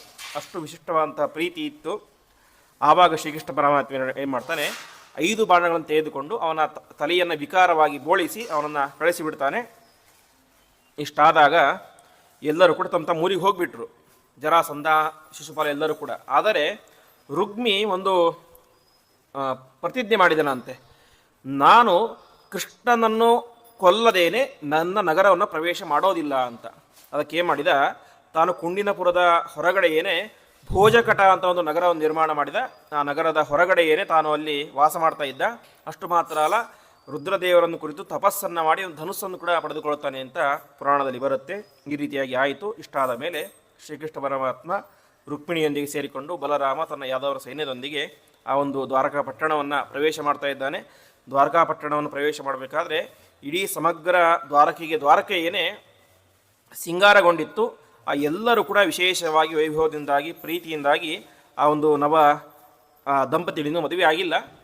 ಒಂದರ್ಥದಲ್ಲಿ ಅನಾದಿ ದಂಪತಿಗಳವರು, ಲೋಕದೃಷ್ಟಿ ಮದುವೆ ಆಗಿಲ್ಲ ಅಷ್ಟೇ, ಅವರನ್ನು ಸ್ವಾಗತ ಮಾಡ್ತಾ ಇದ್ದಾರೆ. ಹೀಗೆ ಮದುವೆಗೆ ಎಲ್ಲರೂ ಕೂಡ ಸಿದ್ಧತೆಯನ್ನು ಮಾಡಿಕೊಳ್ತಾ ಇದ್ದಾರೆ. ಆವಾಗ ಪುರುಷರು, ಸ್ತ್ರೀಯರು, ಮಕ್ಕಳು, ವೃದ್ಧರು ಅಂತ ಯಾರೂ ಕೂಡ ವಿಧವ ಮಾಡದೇನೆ ಎಲ್ಲರೂ ಕೂಡ ತಮ್ಮ ತಮ್ಮ ಕೈಯಲ್ಲಿ ಆದಂತಹ ವಿಶೇಷವಾದಂತಹ ಸೇವೆಯನ್ನು ಆ ಒಂದು ಸಂದರ್ಭದಲ್ಲಿ ಮಾಡ್ತಾ ಇದ್ದಾರೆ. ಆವಾಗ ವಿಶೇಷವಾಗಿ ವಾದಿರಾಜರು ತಮ್ಮ ರುಕ್ಮಿಣೀಶ ವಿಜಯದಲ್ಲಿ ಇದನ್ನು ಚೆನ್ನಾಗಿ ವರ್ಣನೆ ಮಾಡ್ತಾರೆ. ಅವರು ಆ ಸಂದರ್ಭದಲ್ಲಿ ಏನಾಯಿತು ಅಂತ, ಸುಮ್ಮನೆ ಒಂದು ತಮಾಷೆಯ ವಾತಾವರಣ. ಕೆಲವರು ರುಕ್ಮಿಣಿಯ ಪಕ್ಷದಲ್ಲಿ ಸೇರಿಕೊಂಡ್ರು, ಕೆಲವರು ಕೃಷ್ಣನ ಪಕ್ಷ ಅಂತ ಪರಸ್ಪರವಾಗಿ ಇಬ್ಬರು ಕೂಡ ಮಾತಾಡ್ತಾ ಇದ್ದಾರೆ ಅಂತೆ. ಆವಾಗ ರುಕ್ಮಿಣಿ ಪಕ್ಷದವ್ರು ಹೇಳ್ತಾರೆ ಅಂತೆ, ನೋಡಪ್ಪ ಕೃಷ್ಣ, ನಮ್ಮ ಮಗಳು ದೊಡ್ಡ ರಾಜಕುಮಾರಿ ರುಕ್ಮಿಣಿ, ಅವಳ ಹೆಸರೇ ಬಂಗಾರಿ ಅಂತ. ಸುಮ್ಮನೆ ಪ್ರೀತಿಗೆ ಕರೆಯೋದಲ್ಲ, ಅವಳ ಹೆಸರೇ ಬಂಗಾರಿ ಅಂತ. ಹಾಗಾಗಿ ನೀನು ಅವಳಿಗೆ ಕೆಲಸವನ್ನು ಕೊಡಬಾರ್ದು ಅಂತ ಹೇಳ್ತಾಳೆ ಅಂತೆ. ಯಾಕೆಂದರೆ ನಮ್ಮ ಮಗಳು ಬಾವಿಯಿಂದ ಹಿಂದೆಲ್ಲ ಸುಮಾರು 50 ವರ್ಷದಿಂದ ಹಿಂದೆ ಇತ್ತು, ಪ್ರತಿನಿತ್ಯ ಬಾವಿಯಿಂದ ನೀರು ತರಬೇಕು ಅಂತ. ಆಗಿನ ಕಾಲದತ್ತು ಇನ್ನಷ್ಟು ಜಾಸ್ತಿ ಇತ್ತು. ಹಾಗಾಗಿ ನಿನ್ನ ಮನೆಯಲ್ಲಿ ಆಕಳು ಜಾಸ್ತಿ ಇದ್ದಾವೆ, ಹಾಗಾಗಿ ನೀರು ತರೋದು ಅದಕ್ಕೆ ಯಾವ ಕೆಲಸವನ್ನು ಕೂಡ ನಮ್ಮ ಮಗಳಿಗೆ ಹಚ್ಚಬಾರ್ದು. ಅಷ್ಟು ಮಾತ್ರ ಅಲ್ಲ, ಯಾವತ್ತೂ ಕೂಡ ನಮ್ಮ ಮಗಳಿಗೆ ಸಿಟ್ಟು ಮಾಡ್ಕೊಳ್ಬಾರ್ದು ಅಂತ. ಅವಳಿಗೆ ಇನ್ನೂ ಸ್ವಲ್ಪ ಜವಾಬ್ದಾರಿ ಇಲ್ಲ, ಯಾಕೆಂದರೆ ರಾಜಕುಮಾರಿ ಮನೆಯಲ್ಲಿ ಸುಖವಾಗಿ ಬೆಳೆದಿದ್ದಾಳೆ, ಜವಾಬ್ದಾರಿ ಕಡಿಮೆ. ಹಾಗಾಗಿ ಯಾವತ್ತೂ ಕೂಡ ಅವಳ ಮೇಲೆ ಸಿಟ್ಟಾಗಬಾರ್ದು ಅಂತ ಹೇಳ್ತಾರೆ ಅಂತೆ. ಇನ್ನೊಂದು ಮಾತನ್ನು ಹೇಳ್ತಾರೆ, ತವರು ಮನೆಯವರು ನಾವು ಯಾವತ್ತು ಮಗಳನ್ನು ಕಳಿಸಿಕೊಡು ಅಂತ ಕೇಳ್ತೇವೋ ತಕ್ಷಣ ಕಳಿಸಿಕೊಡಬೇಕು, ಇದು ಒಂದು ಪ್ರಧಾನ ಕಂಡೀಷನ್ ಅಂತ ಹೇಳ್ತಾರೆ ಅಂತೆ. ಕೃಷ್ಣ ಪರಮಾತ್ಮ ಆಯಿತು, ಅವಶ್ಯವಾಗಿ ಹಾಗೆ ಆಗಲಿ ಅಂತ ಹೇಳ್ತಾನೆ. ಅದಾದ್ಮೇಲೆ ಹೇಳ್ತಾರೆ ಅಂತೆ ಕೃಷ್ಣನ ಕಡೆಯವರು, ಸರಿ ನಿಮ್ಮ ಮಗಳು ದೊಡ್ಡ ರಾಜಕುಮಾರಿ ಗೊತ್ತು, ನಾವೇನು ಜಾಸ್ತಿ ಕೆಲಸ ಹೇಳೋದಿಲ್ಲ. ನಮ್ಮ ಮಗನಿಗೆ ಕೃಷ್ಣನಿಗೆ ಒಂದೇ ಮನೆ ಇದೆ, ಒಂದೇ ಮನೆ, ಬಟ್ 14 ಫ್ಲೋರ್ ಇದೆ ಅಂತ. ಯಾವುದು? ಸಮಗ್ರ ಬ್ರಹ್ಮಾಂಡವೇ ಪರಮಾತ್ಮನ ಮನೆ, 14 ಲೋಕಗಳು, 14 ಫ್ಲೋರ್ಗಳು, ಮತ್ತು ಮಕ್ಕಳು ಇದ್ಬಿಟ್ಟಿದ್ದಾರೆ. ಮದುವೆಯಾಗಿಲ್ಲ, ಮಕ್ಕಳಿದ್ದಾರೆ. ಯಾರು? ಬ್ರಹ್ಮಾದಿ ದೇವತೆಗಳೇ ಮಕ್ಕಳಿದ್ದಾರೆ, ಅವರನ್ನು ನೋಡಿಕೊಂಡ್ರೆ ಸಾಕು ಅಂತ. ಮತ್ತಷ್ಟು ಮಾತ್ರ ಅಲ್ಲ, ನಿಮ್ಮ ಮಗಳಿಗೆ ಹಾಲು ಮೊಸರಿನ ಕೊರತೆಯೇ ಇಲ್ಲ ಅಂತ. ಯಾಕೆಂದರೆ ಮನೆಯ ಸುತ್ತ ಏನಿದೆ? ದಧಿ ಸಮುದ್ರ, ಮೊಸರಿನ ಸಮುದ್ರವೇ ಇದೆ, ಹಾಲಿನ ಸಮುದ್ರ ಇದೆ, ಮತ್ತು ಕಬ್ಬಿನ ರಸದ ಸಮುದ್ರ ಇದೆ, ತುಪ್ಪದ ಸಮುದ್ರ ಇದೆ. ಹಾಗಾಗಿ ಯಾವಾಗ ಮೊಸರು ಬೇಕು, ಯಾವಾಗ ಹಾಲು ಬೇಕು, ತುಪ್ಪ ಬೇಕು ಅಂತ ಆಲೋಚನೆ ಮಾಡೋ ಹಾಗೆ ಇಲ್ಲ. ಬೇಗ ತಕ್ಷಣ ಮನೆ ಹೊರಗಡೆನೇ ಬಂದು ತೆಗೆದುಕೊಂಡು ಹೋಗ್ಬೋದು ಅಂತ ಈ ರೀತಿಯಾಗಿ ತಮಾಷೆಯ ವಿಚಾರವನ್ನು ತಿಳಿಸ್ತಾ ಇದ್ದಾರೆ. ಒಟ್ಟಿನಲ್ಲಿ ಈ ರೀತಿಯಾಗಿ ಆದಾಗ ಎಲ್ಲ ಪುರುಷರು, ಸ್ತ್ರೀಯರು ಎಲ್ಲರೂ ಕೂಡ ಸೇರಿಕೊಂಡು ಆ ಒಂದು ರುಕ್ಮಿಣಿ ದೇವಿಯ ವಿಶೇಷವಾದಂತಹ ವಿವಾಹದಲ್ಲಿ ಪಾಲ್ಗೊಳ್ತಾ ಇದ್ದಾರೆ. ಅದಾದ ಮೇಲೆ ಆವಾಗ ರುಕ್ಮಿಣಿ ದೇವಿಯ ವಿವಾಹ ಎಂಬುದು ಪ್ರಾರಂಭ ಆಗುತ್ತೆ.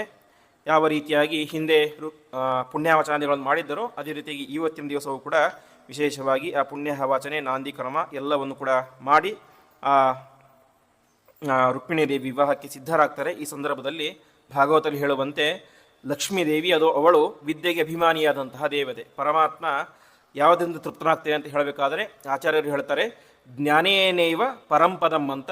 ಪರಮಾತ್ಮ ತೃಪ್ತನಾಗುವುದು, ತನ್ನ ಮೋಕ್ಷವನ್ನು ಕೊಡುವುದು ಯಾವುದರಿಂದಾಗಿ? ಜ್ಞಾನದಿಂದಾಗಿ. ಆ ಜ್ಞಾನಕ್ಕೆ ಅಭಿಮಾನಿ, ವಿದ್ಯಾಭಿಮಾನಿಯಾದಂಥವಳು ಮಹಾಲಕ್ಷ್ಮೀ ದೇವಿ. ಹಾಗಾಗಿ ಮಹಾಲಕ್ಷ್ಮೀ ದೇವಿಯ ಅರ್ಥಾತ್ ರುಕ್ಮಿಣಿಯ ಮತ್ತು ಕೃಷ್ಣನ ಪರಮಾತ್ಮನ ವಿವಾಹ ಮಹೋತ್ಸವ ಅಂತಂದರೆ ಅದು ಅಧ್ಯಾತ್ಮ ವಿದ್ಯೆಯ ಮೂಲಕ ಪರಮಾತ್ಮನನ್ನು ತಿಳಿಯುವಂಥ ಒಂದು ದೊಡ್ಡ ಕಾರ್ಯ ಎಂಬುದಾಗಿ ತಿಳಿಯಬೇಕು ಅಂತ ತಿಳಿಸ್ತಾ ಇದ್ದಾರೆ. ಈ ರೀತಿಯಾಗಿ ಆ ಒಂದು ಎಲ್ಲ ಬ್ರಾಹ್ಮಣರು, ಋಷಿಮುನಿಗಳು, ಎಲ್ಲ ದೇವಾನುದೇವತೆಗಳು ಕೂಡ ಆಕಾಶದಲ್ಲಿ ಇದ್ದುಕೊಂಡು ಈ ಪರಮಾತ್ಮನ ದಿವ್ಯವಾದಂತಹ ಮಂಗಳ ಕಾರ್ಯಕ್ಕೆ ಸಾಕ್ಷಿಯಾಗಿದ್ದಾರೆ. ಆ ಸಂದರ್ಭದಲ್ಲಿ ಎಲ್ಲ ಋಷಿಮುನಿಗಳು ಮತ್ತು ಬ್ರಾಹ್ಮಣರು ಸೇರಿಕೊಂಡು ಒಂದು ಮಂಗಲಾಷ್ಟಕದ ಪಾರಾಯಣವನ್ನು ಮಾಡ್ತಾ ಇದ್ದಾರೆ. ಪಾರಾಯಣವನ್ನು ಮಾಡ್ತಾ ಇರುವಂಥ ಸಂದರ್ಭದಲ್ಲಿ ಆ ರುಕ್ಮಿಣೀ ದೇವಿ ಮತ್ತು ಶ್ರೀಕೃಷ್ಣ ಪರಮಾತ್ಮನ ಅದ್ಭುತವಾದಂತಹ ನಿರೀಕ್ಷಣೆ ಎಂಬುದು ಆಗುತ್ತೆ. ಹೀಗೆ ನಿರೀಕ್ಷಣೆಯಾಗಿ ರುಕ್ಮಿಣೀ ದೇವಿಯರ ವಿವಾಹ ಎಂಬುದು ಆಗುತ್ತೆ.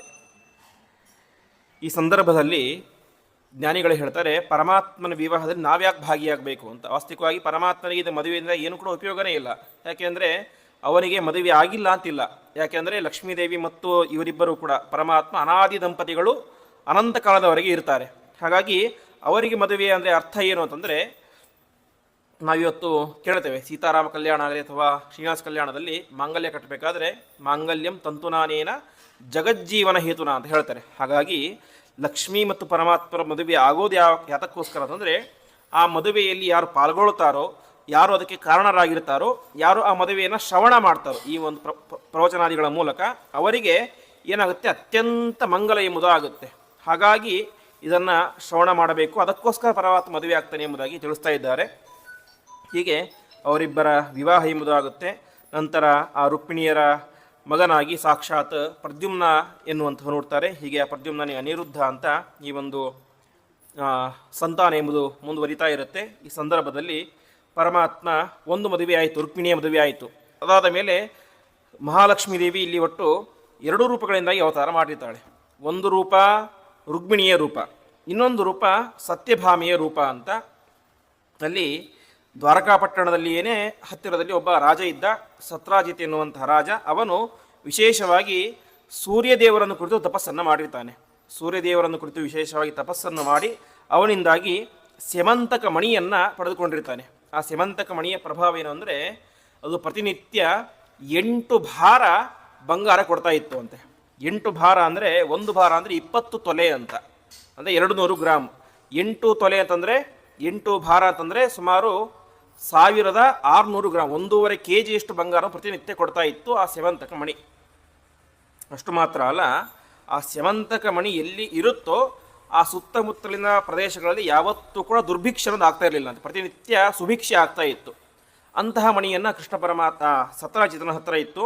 ಆವಾಗ ಕೃಷ್ಣ ಒಂದು ದಿವಸ ಅವನ ಹತ್ರ ಹೋಗಿ ಕೇಳ್ತಾನೆ ಅಂತೆ, ಸತ್ರಾಜಿತ, ಈ ಮಣಿ ನಿನ್ನ ಹತ್ರ ಇದೆ, ಆದರೆ ನಿನ್ನ ರಾಜ್ಯಕ್ಕೆ ಮಾತ್ರ ಸೀಮಿತವಾಗಿ ಬಿಟ್ಟಿದೆ.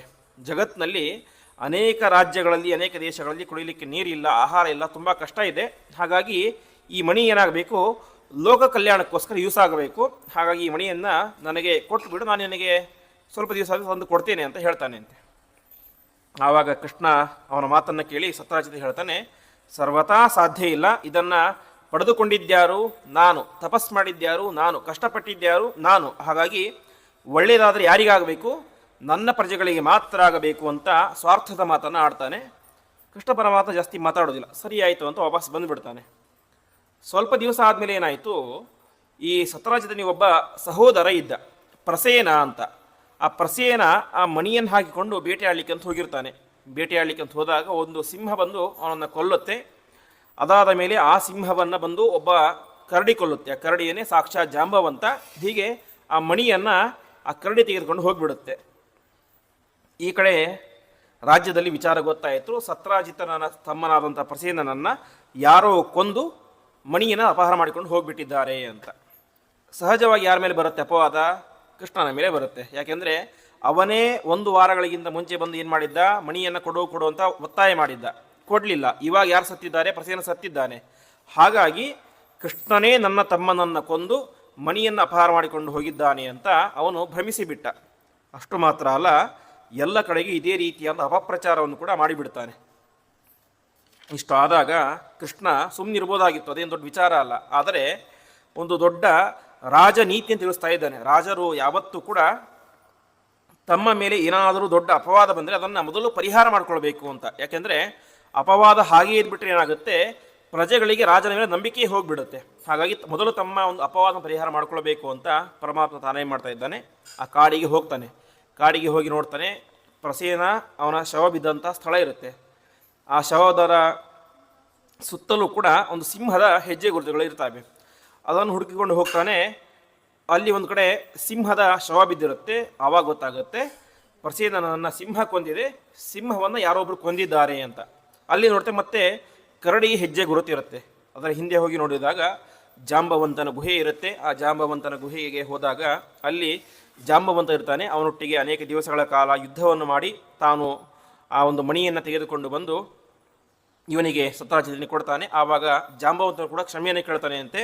ಪರಮಾತ್ಮ, ನನ್ನನ್ನು ಉದ್ಧಾರ ಮಾಡಿದಂತಹ ರಾಮನೇ ನೀನಾಗಿದ್ದೀಯಾ, ನನಗೆ ಗೊತ್ತಾಗಲಿಲ್ಲ, ಕ್ಷಮಿಸುವಂಥ ಪ್ರಾರ್ಥನೆಯನ್ನು ಮಾಡಿ ತನ್ನ ಮಗಳಾದಂತಹ ಜಾಂಬವತಿ ದೇವಿಯನ್ನು ಕೂಡ ಅವಳಿಗೆ ಕೊಟ್ಟು ಮದುವೆ ಮಾಡ್ತಾನೆ. ಅದಾದ ಮೇಲೆ ಸೆಗ್ಮಂತಕ ಮಣಿಯನ್ನು ವಾಪಸ್ ಕೊಟ್ಟು ಸಮಗ್ರ ಕಥೆಯನ್ನು ಕೂಡ ಪರಮಾತ್ಮ ಹೇಳ್ತಾನೆ. ನಾನು ಕದ್ದದ್ದಲ್ಲ, ಈ ರೀತಿಯಾಗಿ ಆದದ್ದಂತೆ ಎಲ್ಲವನ್ನು ಕೂಡ ಹೇಳಿದಾಗ ಅವನು ಕೂಡ ತುಂಬ ದುಃಖವನ್ನು ಪಟ್ಟು ತನ್ನ ಹತ್ತಿರ ಇದ್ದಂಥ ಸೆಮಂತಕ ಮಣಿಯನ್ನು ಕೂಡ ಪರಮಾತ್ಮನಿಗೆ ಕೊಳ್ಳಿಕ್ಕೆ ಹೋಗ್ತಾನೆ. ಮತ್ತು ಇದನ್ನು ಕೂಡ ಕೊಡ್ತಾನೆ, ಯಾವುದನ್ನು ಸತ್ಯಭಾಮೆಯನ್ನು ಕೂಡ ಕೊಡ್ತಾನೆ. ಆವಾಗ ಪರಮಾತ್ಮ ಹೇಳ್ತಾನೆ, ನನಗೆ ಈ ಸೆಮಂತಕ ಮಣಿ ಇದು ಯಾವುದು ಕೂಡ ಬೇಡ, ನನಗೆ ಈ ಒಂದು ಕನ್ಯಾಮಣಿ ಸಾಕು ಅಂತ ತನ್ನದೇ ಪತ್ನಿಯಾದಂತಹ ಆ ಒಂದು ಸತ್ಯಭಾಮಾದೇವಿಯನ್ನು ಪರಮಾತ್ಮ ಸ್ವೀಕಾರ ಮಾಡ್ತಾ ಇದ್ದಾನೆ. ಹೀಗೆ ರುಕ್ಮಿಣಿಯೊಟ್ಟಿಗೆ ವಿವಾಹವಾಯಿತು. ಅದಾದ ಮೇಲೆ ಜಾಂಬವತಿಯೊಟ್ಟಿಗೆ, ಅದಾದ ಸತ್ಯಭಾಮೆಯೊಟ್ಟಿಗೆ ಹೀಗೆ ಪರಮಾತ್ಮ ಮುಂದೆ ಒಟ್ಟು 16,108 ಜನರನ್ನು ಮದುವೆ ಆಗ್ತಾನೆ. ಅದರಲ್ಲಿ 16,100 ಯಾರು ಅಂತಂದರೆ ನರಕಾಸುರನ ವಶದಲ್ಲಿ ಇದ್ದಂತಹ 16,100 ಜನ ಹೆಣ್ಣು ಮಕ್ಕಳು. ಅವರನ್ನು ಶ್ರೀಕೃಷ್ಣ ಪರಮಾತ್ಮ ನರಕಾಸುರನ ಸಂಹಾರವನ್ನು ಮಾಡಿ ಅವರನ್ನು ಬಿಡುಗಡೆಗೊಳಿಸಿದ್ದಾನೆ. ಇಷ್ಟು ಹೇಳಿದಾಗ ಅವರು ಪ್ರಾರ್ಥನೆ ಮಾಡ್ತಾರೆ ಅಂತೆ, ಪರಮಾತ್ಮ ನಮಗೇನು ಗತಿ ಮುಂದೆ ಅಂತ. ಯಾಕೆ ಅಂತ ಕೇಳ್ತಾನೆ. ಆವಾಗ ಅವರು ಹೇಳ್ತಾರೆ, ನಾವು ಇಷ್ಟು ವರ್ಷಗಳ ಕಾಲ ಏನಾಗ್ಬಿಟ್ಟಿದ್ವಿ, ನರಕಾಸುರನ ಮನೆಯಲ್ಲಿ ಇದ್ವಿ. ಹಾಗಾಗಿ ಒಬ್ಬ ಸ್ತ್ರೀ ಪರಪುರುಷನ ಮನೆಯಲ್ಲಿ ವರ್ಷಗಟ್ಟಲೆ ಇದೆ, ಅದಕ್ಕೆ ಅರ್ಥ ಏನು? ಹಾಗಾಗಿ ನಾಳೆ ಜಗತ್ತು ನಮ್ಮನ್ನು ಅಂಗೀಕಾರ ಮಾಡೋದಿಲ್ಲ, ಒಪ್ಕೊಳ್ಳೋದಿಲ್ಲ, ಕನ್ಯೆಯರು ಅಂತ. ಹಾಗಾಗಿ ನಮ್ಮ ಗತಿಯನ್ನು ಮುಂದೆ ಅಂತ ಕೇಳ್ತಾರೆ. ಆವಾಗ ಶ್ರೀಕೃಷ್ಣ ಪರಮಾತ್ಮ ಅವರಿಗೆ ವಿಶೇಷವಾದ ಅನುಗ್ರಹವನ್ನು ಮಾಡಿ ಆ 16,100 ಜನರನ್ನು ಕೂಡ ತಾನೇ ಮದುವೆ ಆಗ್ತಾನೆ. ಅದನ್ನು ಬಿಟ್ಟು ಅಷ್ಟಮಹಿಷಿಯರು ಅಂತ ಒಟ್ಟು 16,108 ಜನ ಅಂತ ಮದುವೆ ಆಗ್ತಾರೆ. ಹೀಗೆ ನರಕಾಸುರನನ್ನು ಸಂಹಾರ ಮಾಡಿದಂತಹ ದಿವಸವೇನೆ ಇವತ್ತು ನರಕ ಚತುರ್ದಶಿ ಅಂತ. ನಾವೆಲ್ಲರೂ ಕೂಡ ವೈಭವದಿಂದಾಗಿ ಮೈ ತುಂಬ ಎಣ್ಣೆಯನ್ನು ಹಚ್ಚಿಕೊಂಡು ಆರತಿ ಮಾಡಿಸಿಕೊಂಡು ಪಟಾಕಿ ಸಿಡಿಸಿ ಹಬ್ಬವನ್ನು ಆಚರಣೆ ಮಾಡ್ತೇವೆ. ಅದಕ್ಕೆ ಕಾರಣ ಏನು ಅಂತಂದರೆ, ಪರಮಾತ್ಮ ನರಕಾಸುರನ ಸಂಹಾರವನ್ನು ಮಾಡಿ ಆ ಸ್ತ್ರೀ ಕುಲವನ್ನು ರಕ್ಷಣೆ ಮಾಡಿದ ಎಂಬುದಂಥ ಹಿನ್ನೆಲೆ ಈ ಒಂದು ವಿಚಾರದಲ್ಲಿ ಬರುತ್ತೆ. ಅದಾದ ಮೇಲೆ ಮತ್ತೆ ಅನೇಕ ರೀತಿಯಾದ ಕಥೆಗಳನ್ನು ಹೇಳಲಿಕ್ಕೆ ಶುರು ಮಾಡ್ತಾರೆ. ಈ ಸಂದರ್ಭದಲ್ಲಿ ಪರಮಾತ್ಮ ಮಧ್ಯದಲ್ಲಿ ಪಾಂಡವರ ರಕ್ಷಣೆ, ನಾವು ಕೃಷ್ಣಾರ್ಘ್ಯದ ಸಂದರ್ಭದಲ್ಲಿ ಹೇಳುವಂತೆ ಜಾತಕಂಸವದಾರ್ಥಾಯ ಭೂಭಾರ ಹರಣಾಯ ಚ ಪಾಂಡವಾನಾಂ ಹಿತಾರ್ಥಾಯ ಅಂತ ಪರಮಾತ್ಮ ಅವತಾರ ಮಾಡಿದಂತಹ ಅನೇಕ ಕಾರಣಗಳಲ್ಲಿ ಒಂದು ಪ್ರಧಾನವಾದಂತಹ ಕಾರಣ ಪಾಂಡವರ ಹಿತಕ್ಕೋಸ್ಕರ. ಯಾಕೆಂದರೆ ಪಾಂಡವರಲ್ಲಿ ಯಾರಿದ್ದರೂ ಸಾಕ್ಷಾತ್ ವಾಯುದೇವರಿದ್ದು. ಪರಮಾತ್ಮನಿಗೆ ಅತ್ಯಂತ ಪ್ರೀತಿ ಪಾತ್ರರಾದಂಥ ಜೀವ ಅಂದರೆ ಅದು ವಾಯುದೇವರು. ಎಲ್ಲಿ ಹನುಮನಿರ್ತಾರೋ ಅಲ್ಲಿ ಪರಮಾತ್ಮ ಇರ್ತಾನೆ ಅಂತ ಅತ್ಯಂತ ಪ್ರೀತಿ ಪಾಂಡವರ ಮೇಲೆ. ಹಾಗಾಗಿ ಪಾಂಡವರಿಗೆ ಯಾವಾಗ ಕಷ್ಟ ಬರ್ತಾ ಇತ್ತು ಆ ಎಲ್ಲ ಸಂದರ್ಭದಲ್ಲೂ ಕೂಡ ಪರಮಾತ್ಮ ಅಲ್ಲಿಗೆ ಬಂದು ಅವರಿಗೆ ರಕ್ಷಣೆಯನ್ನು ಮಾಡ್ತಾ ಇದ್ದ. ಅದಕ್ಕೆ ಕೊನೆಗೆ ಕುಂತಿ ಪ್ರಾರ್ಥನೆ ಮಾಡ್ತಾಳೆ ಅಂತೆ, ಪರಮಾತ್ಮ ನೀನು ನಮ್ಮ ಮನೆಗೆ ಬರ್ತೀಯ, ಯಾವಾಗ ಬರ್ತೀಯ? ನಮಗೆ ಕಷ್ಟ ಬಂದರೆ ನೀ ಬರ್ತೀಯ, ಇಲ್ಲದೆ ನೀ ಬರೋದೇ ಇಲ್ಲ. ಹಾಗಾಗಿ ಅವಳು ಹೇಳ್ತಾಳೆ, ವಿಪದ ಸಂತು ನ ಶಶ್ವತ್ ಅಂತ. ಪರಮಾತ್ಮ ನಮಗೆ ಕಷ್ಟಗಳೇ ಬರಲಿ ಅಂತ ಪ್ರಾರ್ಥನೆ ಮಾಡ್ತಾಳೆ ಅಂತೆ. ಯಾಕೆಂದರೆ ನಮ್ಗೆ ಕಷ್ಟ ಬಂದರೆ ನೀನು ಬರ್ತೀಯ, ನಿನ್ನ ದರ್ಶನ ಆಗುತ್ತೆ, ಹಾಗಾಗಿ ನಮಗೆ ಕಷ್ಟಗಳೇ ಬರಲಿ ಅಂತ ವಿಶಿಷ್ಟವಾದಂತಹ ಪ್ರಾರ್ಥನೆಯನ್ನು ಕುಂತಿ ಮಾಡ್ತಾಳೆ. ಹಾಗೆ ಪಾಂಡವರಿಗೆ ಯಾವಾಗ ಕಷ್ಟ ಬರ್ತಾ ಇತ್ತು ಪರಮಾತ್ಮ ಅಲ್ಲಿ ಹೋಗಿ ಅವರಿಗೆ ವಿಶೇಷವಾದಂಥ ಅನುಗ್ರಹವನ್ನು ಮಾಡ್ತಾ ಇದ್ದ, ಕಷ್ಟಗಳ ಪರಿಹಾರವನ್ನು ಮಾಡ್ತಾ ಇದ್ದ, ಧೈರ್ಯವನ್ನು ಹೇಳ್ತಾ ಇದ್ದ. ಹೀಗೆ ಪಾಂಡವರ ಮದುವೆ ಸಂದರ್ಭ ಆಗಬಹುದು ಅಥವಾ ಮುಂದೆ ಯುದ್ಧದ ಸಂದರ್ಭ ಆಗಬಹುದು, ಅದರಲ್ಲೂ ಕೂಡ ಯಾರೂ ಕೂಡ ಊಹೆ ಮಾಡಲಿಕ್ಕೆ ಸಾಧ್ಯವಾಗದೇ ಇರುವಂತಹ ಅರ್ಜುನನ ರಥಕ್ಕೆ ಸಾರಥಿಯಾದ ರಾಜಸೂಯ ಯಾಗದಲ್ಲಿ ಬ್ರಾಹ್ಮಣರ ಪಾದವನ್ನು ತೊಳೆದುಕೊಂಡ, ಎಂಜಲನ್ನು ಬಳಿದ. ಹೀಗೆ ಪರಮಾತ್ಮ ತಾನೊಬ್ಬ ಸರ್ವೋತ್ತಮನಾದಂಥ ವ್ಯಕ್ತಿ, ಅದು ಇದು ಅಂತ ಯಾವ ಹಮ್ಮು ಬಿಮ್ಮು ಕೂಡ ಇಲ್ಲದೇನೆ ಸಾಮಾನ್ಯ ಮನುಷ್ಯನಂತೆ ಯಾವ ರೀತಿಯಾಗಿ ಒಬ್ಬ ಸಮಾಜಕ್ಕೆ ಸೇವೆ ಮಾಡಬೇಕು, ಹಿರಿಯರ ಸೇವೆ ಮಾಡಬೇಕು ಎಂಬುದಾಗಿ ವಿಶೇಷವಾಗಿ ತಿಳಿಸಿದಂತಹ ವ್ಯಕ್ತಿ ಪರಮಾತ್ಮ. ಹೀಗೆ ಆಯಿತು. ಇಷ್ಟೆಲ್ಲ ಆದ ಮೇಲೆ ಮುಂದೆ ಪರಮಾತ್ಮ ಜರಾಸಂಧನ ಸಂಹಾರ ಮಾಡಬೇಕು ಅಂತ ತೀರ್ಮಾನವನ್ನು ಮಾಡ್ತಾನೆ. ಜರಾಸಂಧ ಹೀಗೆ ಸುಮಾರು 21 ಸಲ ಯುದ್ಧಕ್ಕೆ ಅಂತ ಬಂದು ಪರಮಾತ್ಮನ ಕೈಯಲ್ಲಿ ಸೋತು ಹೋಗಿದ್ದ. ತನ್ನ ಸಮಗ್ರ ಸೈನ್ಯವನ್ನು ಕೂಡ ನಾಶ ಮಾಡಿಕೊಂಡಿದ್ದ. ಮುಂದೆ ಶ್ರೀಕೃಷ್ಣ ಪರಮಾತ್ಮ ತಾನು ಅರ್ಜುನ ಮತ್ತು ಭೀಮ ತಾನು 3 ಜನ ಜರಾಸಂಧ ಪಟ್ಟಣಕ್ಕೆ ಹೋಗ್ತಾರೆ. ಪಟ್ಟಣಕ್ಕೆ ಹೋಗಿ ಹೇಳ್ತಾನೆ, ನಿನಗೆ ನಮ್ಮಲ್ಲಿ ಯಾರ ಜೊತೆ ಬೇಕಾದರೂ ಕೂಡ ಯುದ್ಧ ಮಾಡಬಹುದು ಅಂತ ಆಪ್ಷನ್ ಕೊಡ್ತಾನೆ. ನನ್ನೊಟ್ಟಿಗಾರು ಯುದ್ಧ ಮಾಡಬಹುದು, ಅರ್ಜುನನೊಟ್ಟಿಗಾರು ಯುದ್ಧ ಮಾಡಬಹುದು, ಭೀಮಸೇನೊಟ್ಟಿಗಾರು ಯುದ್ಧ ಮಾಡಬಹುದು ಅಂತ ಆಪ್ಷನ್ ಕೊಡ್ತಾನೆ.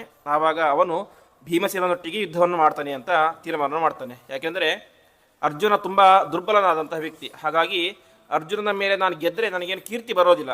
ಹಾಗಾಗಿ ನಾನು ಭೀಮನೊಟ್ಟಿಗೆ ಯುದ್ಧ ಮಾಡಿದರೆ 2 ರೀತಿ ಕೀರ್ತಿ ಬರುತ್ತೆ. ಒಂದು ಸೋತರು ಕೂಡ ಕೀರ್ತಿ ಬರುತ್ತೆ. ಯಾಕೆ ಸೋತಿದ್ಯಾರ ಮುಂದೆ? ಭೀಮನ ಮುಂದೆ ಅಂತ. ಗೆದ್ರು ಅಂತೂ ಇನ್ನೂ ವಿಶಿಷ್ಟವಾದಂಥ ಕೀರ್ತಿ. ಗೆದ್ದದ್ಯಾರನ್ನ? ಭೀಮನನ್ನ ಅಂತ. ಹಾಗಾಗಿ ನನಗೆ ಭೀಮನೇ ಬೇಕು ಅಂತ ತೀರ್ಮಾನವನ್ನು ಮಾಡ್ತಾರೆ. ಈ ರೀತಿಯಾಗಿ ಯುದ್ಧ ಎಂಬುದು ಪ್ರಾರಂಭ ಆಗುತ್ತೆ. ಪ್ರಾರಂಭ ಆಗಿ ಅನೇಕ ದಿವಸಗಳಾದ ಮೇಲೆ ಕಾರ್ತೀಕ ಮಾಸದ ಅಮಾವಾಸ್ಯೆಯ ದಿನ ಶ್ರೀಕೃಷ್ಣ ಪರಮಾತ್ಮನ ಆಜ್ಞೆಯಂತೆ ಭೀಮಸೇನ ದೇವರು ಜರಾಸಂಧನನ್ನು ಸಂಹಾರ ಮಾಡ್ತಾರೆ. ಸಂಹಾರ ಮಾಡಿದ್ದು ಕೂಡ ಅತ್ಯಂತ ವಿಚಿತ್ರವಾದಂತಹ ರೀತಿಯಲ್ಲಿ. ಸಾಮಾನ್ಯವಾಗಿ ಸಂಹಾರ ಅಂದರೆ ಕತ್ತಿಯಿಂದ ಕತ್ತರಿಸೋದು ಅಥವಾ ಗದೆಯನ್ನು ಹೊಡೆಯೋದನ್ನು ಭೀಮಸೇನ ದೇವರು ಮಾಡ್ತಾಯಿದ್ರು. ಆದರೆ ಇಲ್ಲೇನಾಯಿತು, ಆ ಜರಾಸಂಧನನ್ನು ಪೂರ್ತಿಯಾಗಿ ಸೀಳಿಬೇಕಂತೆ. ಯಾಕೆಂದರೆ ಅವನು ಹುಟ್ಟಿದ್ದೇ ಅದೇ ರೀತಿ ಎಂಬುದಾಗಿ ಹೇಳ್ತಾರೆ. ಯಾಕೆಂದರೆ ಅವನ ತಂದೆಗೆ ಮಕ್ಕಳಿರಲಿಲ್ಲ. ಅದಕ್ಕೋಸ್ಕರ ಏನಾಯಿತು, ಚಂಡಕೌಶಿಕ ಅಂತ ಒಬ್ಬ ಋಷಿಗಳಿದ್ದರು. ಆ ಋಷಿಗಳೇನು ಮಾಡಿದರು, ಒಂದು ಹಣ್ಣನ್ನು ಅಭಿಮಂತ್ರಣ ಮಾಡಿ ಅವನಿಗೆ ಕೊಡ್ತಾರೆ ಅಂತ, ಇದನ್ನು ನೀನು ಇನ್ನು ಹೆಂಡತಿಗೆ ತಿನ್ನಿಸಿದ್ದು ನಿನಗೆ ಮಗ ಹುಡ್ತಾನೆ ಅಂತ. ರಾಜನಿಗೆ ಮನೆಗೆ ಬರ್ತಾನೆ, ದೊಡ್ಡ ಧರ್ಮ ಸಂಕಟ ಪ್ರಾರಂಭ ಆಗುತ್ತೆ. ಅಲ್ಲೇನಾಯಿತು, ಅವನಿಗೆ 2 ಹೆಂಡತಿಯರಿದ್ದರು. ಹಣ್ಣನ್ನು ಯಾರಿಗೆ ಕೊಡಬೇಕು ಅಂತ. ಅವಳಿಗೆ ಕೊಟ್ಟರೆ ಇವಳಿಗೆ ಸಿಟ್ಟು, ಇವಳಿಗೆ ಕೊಟ್ಟರೆ ಅವಳಿಗೆ ಸಿಟ್ಟು ಅಂತ. ಕೊನೆಗೆ ಇಬ್ಬರಿಗೂ ಬೇಡ ಅಂತ ಹಣ್ಣನ್ನು ಅರ್ಧ ಪೀಸ್ ಮಾಡಿ ಅವಳಿಗರ್ಧ ಇವಳಿಗರ್ಧ ಕೊಟ್ಟುಬಿಡ್ತಾನೆ. ಪರಮಾತ್ಮ ಸಂಕಲ್ಪ ಯಾವ ರೀತಿ ಇತ್ತು ನೋಡಿ, ಅರ್ಧ ಹಣ್ಣು ತಿಂದರೆ ಇಬ್ಬರಿಗೂ ಪ್ರತ್ಯೇಕ ಮಕ್ಕಳು ಹುಟ್ಟಿರಲಿಲ್ಲ. ಒಂದೇ ಮಗಳು, ಅವಳಲ್ಲಿ ಅರ್ಧ ದೇಹ, ಇವಳಲ್ಲಿ ಅರ್ಧ ದೇಹ. ರಾಜನಿಗೆ ಗಾಬರಿಯಾಗಿಬಿಡುತ್ತೆ, ಎಷ್ಟು ದೊಡ್ಡ ತಪ್ಪು ಮಾಡಿದೆ ನಾನು ಅಂತ. ಕೊನೆಗೆ ಮಕ್ಕಳು ಹುಟ್ಟಿದೋದ್ರಿಂದ ಪ್ರಯೋಜನ ಆಗಲಿಲ್ಲ ಅಂತ ನೇರವಾಗಿ ಏನು ಮಾಡ್ತಾನೆ, ಆ ಮಗುವನ್ನು ತೆಗೆದುಕೊಂಡು ಹೋಗಿ ತಿಪ್ಪೆಗೆ ಬಿಸಾಕಿಬಿಡ್ತಾನೆ ಅಂತೆ.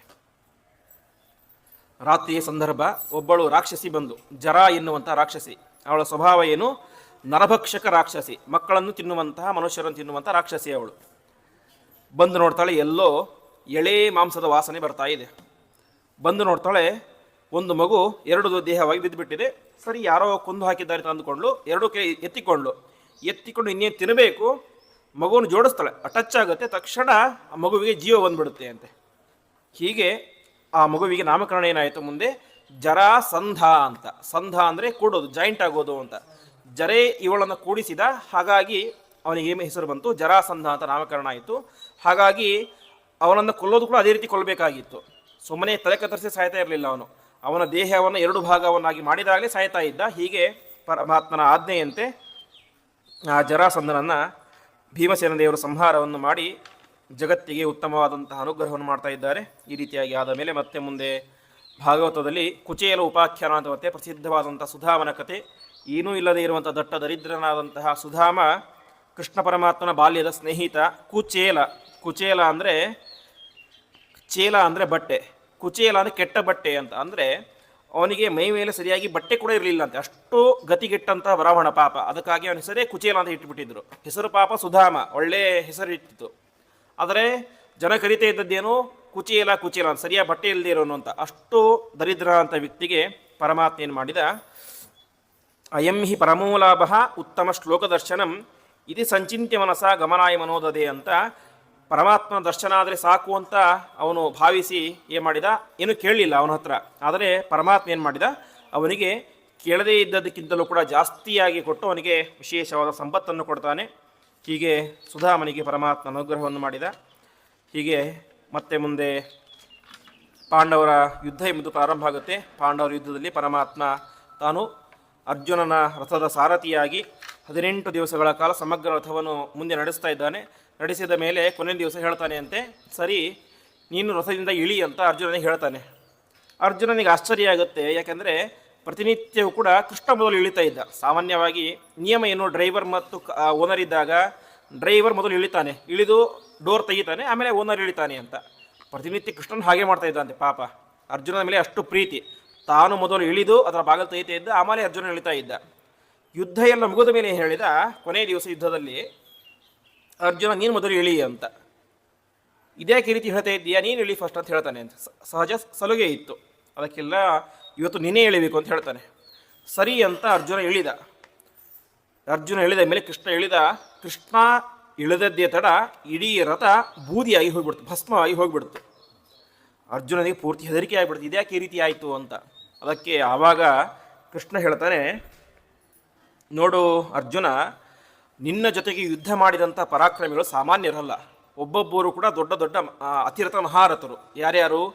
ಕರ್ಣ, ಸಾಕ್ಷಾತ್ ಪರಶುರಾಮ ದೇವರ ಹತ್ರ ಅಧ್ಯಯನ ಮಾಡಿದಂಥ ಮಹಾಪರಾಕ್ರಮಿ. ಇನ್ನು ದ್ರೋಣಾಚಾರ್ಯ ನಿನ್ನ ಗುರುಗಳು, ಭೀಷ್ಮಾಚಾರ್ಯರು, ಶಲ್ಯ, ದುರ್ಯೋಧನ ಅಂತ ಯುದ್ಧ ಮಾಡಿದ ಪ್ರತಿಯೊಬ್ಬರು ಕೂಡ ಅತಿರಥ ಮಹಾರಥರು. ಹಾಗಾಗಿ ಅವರು ನಿನ್ನ ಮೇಲೆ ಅನೇಕ ಅಸ್ತ್ರಗಳನ್ನು ಪ್ರಯೋಗ ಮಾಡಿದ್ದಾರೆ. ಆ ಅಸ್ತ್ರಗಳೆಲ್ಲವೂ ಕೂಡ ಬಿದ್ದು ಬಿದ್ದು ಬಿದ್ದು ಈ ರಥ ಯಾವತ್ತೂ ಬೂದಿಯಾಗಬೇಕಾಗಿತ್ತು. ಆದರೆ ಇಷ್ಟು ದಿವಸ ಏನಾಗಿತ್ತು, ನಾನು ಈ ರಥದಲ್ಲಿ ಇದ್ದೆ, ಅದಕ್ಕೋಸ್ಕರ ರಥ ಉಳಿದಿತ್ತು. ಇವತ್ತು ನಾನು ಇಳಿದೆ, ಅದಕ್ಕೆ ರಥ ಬೂದಿಯಾಗಿ ಹೋಯಿತು ಅಂತ ಹೇಳ್ತಾನೆ ಅಂತೆ. ಅದಕ್ಕೆ ವ್ಯಾಖ್ಯಾನಕಾರ ಹೇಳ್ತಾರೆ, ಕೃಷ್ಣ ಇಳಿದದ್ದು ಇವತ್ತು ಮೊದಲ ಇಲ್ಲ, ಪ್ರತಿನಿತ್ಯ ಕೂಡ ರಥದಿಂದಾಗಿ ಪರಮಾತ್ಮ ಇಳಿತಾ ಇದ್ದ. ಮೊದಲೋ ಕೊನೆಯೋ ಒಟ್ಟಿನಲ್ಲಿ ಪರಮಾತ್ಮ ಇಳಿತಾ ಇದ್ದ, ಅರ್ಥ ಖಾಲಿ ಅಂತೂ ಇರ್ತಾ ಇತ್ತು. ಅವತ್ತ್ಯಾಕೆ ಬೂದಿ ಆಗಲಿಲ್ಲ ಅಂತ ಹೇಳ್ತಾರೆ, ಪ್ರಶ್ನೆ ಮಾಡ್ಕೊಳ್ತಾರೆ. ಅದಕ್ಕೆ ಹೇಳ್ತಾರೆ, ಅರ್ಜುನನ ರಥಕ್ಕೆ ಒಂದು ಧ್ವಜ ಇತ್ತು. ಆ ಧ್ವಜದಲ್ಲಿ ಸಾಕ್ಷಾತ್ ಆಂಜನೇಯ, ಹನುಮಂತ ದೇವರು ಇದ್ದರು. ಪ್ರತಿನಿತ್ಯ ಕೃಷ್ಣ ಪರಮಾತ್ಮ ರಥದಿಂದ ಇಳಿದರೂ ಕೂಡ ಯಾರಿರ್ತಾ ಇದ್ರು ಅಲ್ಲಿ? ಹನುಮಂತ ದೇವರು ಇರ್ತಾ ಇದ್ರು. ಹಾಗಾಗಿ ರಥ ಬೂದಿ ಆಗಲಿಲ್ಲ ಅಂತೆ. ಯಾವಾಗ ಯುದ್ಧ ಪೂರ್ತಿ ಮುಗಿದ ಮೇಲೆ ಪರಮಾತ್ಮ ಕೃಷ್ಣಾರ್ಪಣ ಮಸ್ತು ಅಂತ ಹೇಳಿ ಎಲ್ಲವನ್ನು ಕೂಡ ಬಿಟ್ಟು ಇಳಿದನೋ, ಆವಾಗ ಹನುಮಂತ ದೇವರು ಕೂಡ ಏನಾದರೂ ಅಲ್ಲಿಂದ ಹೋಗಿಬಿಟ್ರು. ಹಾಗಾಗಿ ರಥ ಏನಾಯಿತು, ಪೂರ್ತಿಯಾಗಿ ಭಸ್ಮ ಆಯಿತು ಅಂತ ಪರಮಾತ್ಮ ಹೇಳ್ತಾನೆ. ಈ ರೀತಿಯಾಗಿ ಹೇಳಿದಾಗ ಆವಾಗ ಅರ್ಜುನನಿಗೆ ಗೊತ್ತಾಗುತ್ತೆ, ನಾನು ಇಷ್ಟು ದಿವಸ ಯುದ್ಧವನ್ನು ಗೆದ್ದಿದ್ದು ನನ್ನ ಸಾಮರ್ಥ್ಯ ಅನ್ಕೋತಾ ಇದ್ದೆ. ಆದರೆ ನನ್ನ ಸಾಮರ್ಥ್ಯ ಅಲ್ಲ, ಇದೆಲ್ಲವೂ ಕೂಡ ಶ್ರೀಕೃಷ್ಣ ಪರಮಾತ್ಮ ನನ್ನ ಮೇಲೆ ಮಾಡಿದಂತಹ ಉತ್ತಮವಾದಂಥ ಅನುಗ್ರಹ. ಕೃಷ್ಣ ಪರಮಾತ್ಮ ಇಲ್ಲದೆ ಹೋಗಿದರೆ ನಾನು ಈ ಯುದ್ಧದಲ್ಲಿ ಒಂದು ಹೆಜ್ಜೆ ಕೂಡ ಇಡಲಿಕ್ಕೆ ಸಾಧ್ಯವಾಗ್ತಾ ಇರಲಿಲ್ಲ ಅಂತ ತಿಳಿಸ್ತಾರೆ. ವಿಶೇಷವಾಗಿ ಆಚಾರ್ಯರು ಕೂಡ ತಾತ್ಪರ್ಯ ನಿರ್ಣಯದಲ್ಲಿ ಹೇಳುವಂತೆ, ಅರ್ಜುನ ಲೋಕಪ್ರಸಿದ್ಧನಾಗಲಿಕ್ಕೆ ಕಾರಣ ಯಾರು ಅಂದರೆ ಒಟ್ಟು ಇಬ್ಬರು ವ್ಯಕ್ತಿಗಳು ಅಂತೆ. ಒಂದು ಕೃಷ್ಣ ಪರಮಾತ್ಮ, ಅವನ ಹೆಜ್ಜೆ ಹೆಜ್ಜೆಗೂ ಕೂಡ ಇದ್ದಂತಹ ವ್ಯಕ್ತಿ. ಇನ್ನೊಂದು ಪೃಷ್ಠಗೋಪಿ ವೃಕೋದರೇ ಅಂತ. ಅರ್ಜುನ ಯಾವಾಗ ಯುದ್ಧ ಮಾಡಬೇಕಾದ್ರೂ ಕೂಡ ಅವನ ಹಿಂದೆ ರಕ್ಷಣೆಗಂತ ಯಾರು ಇರ್ತಾ ಇದ್ರು? ಭೀಮಸೇನ ದೇವರು ಇರ್ತಾ ಇದ್ರು. ಹೀಗೆ ಭೀಮಸೇನ ದೇವರ ಅನುಗ್ರಹ, ಕೃಷ್ಣ ಪರಮಾತ್ಮ ಅನುಗ್ರಹದಿಂದಾಗಿ ಅರ್ಜುನ ಯುದ್ಧದಲ್ಲಿ ಗೆದ್ದದ್ದು, ಲೋಕ ಪ್ರಸಿದ್ಧನಾದದ್ದು.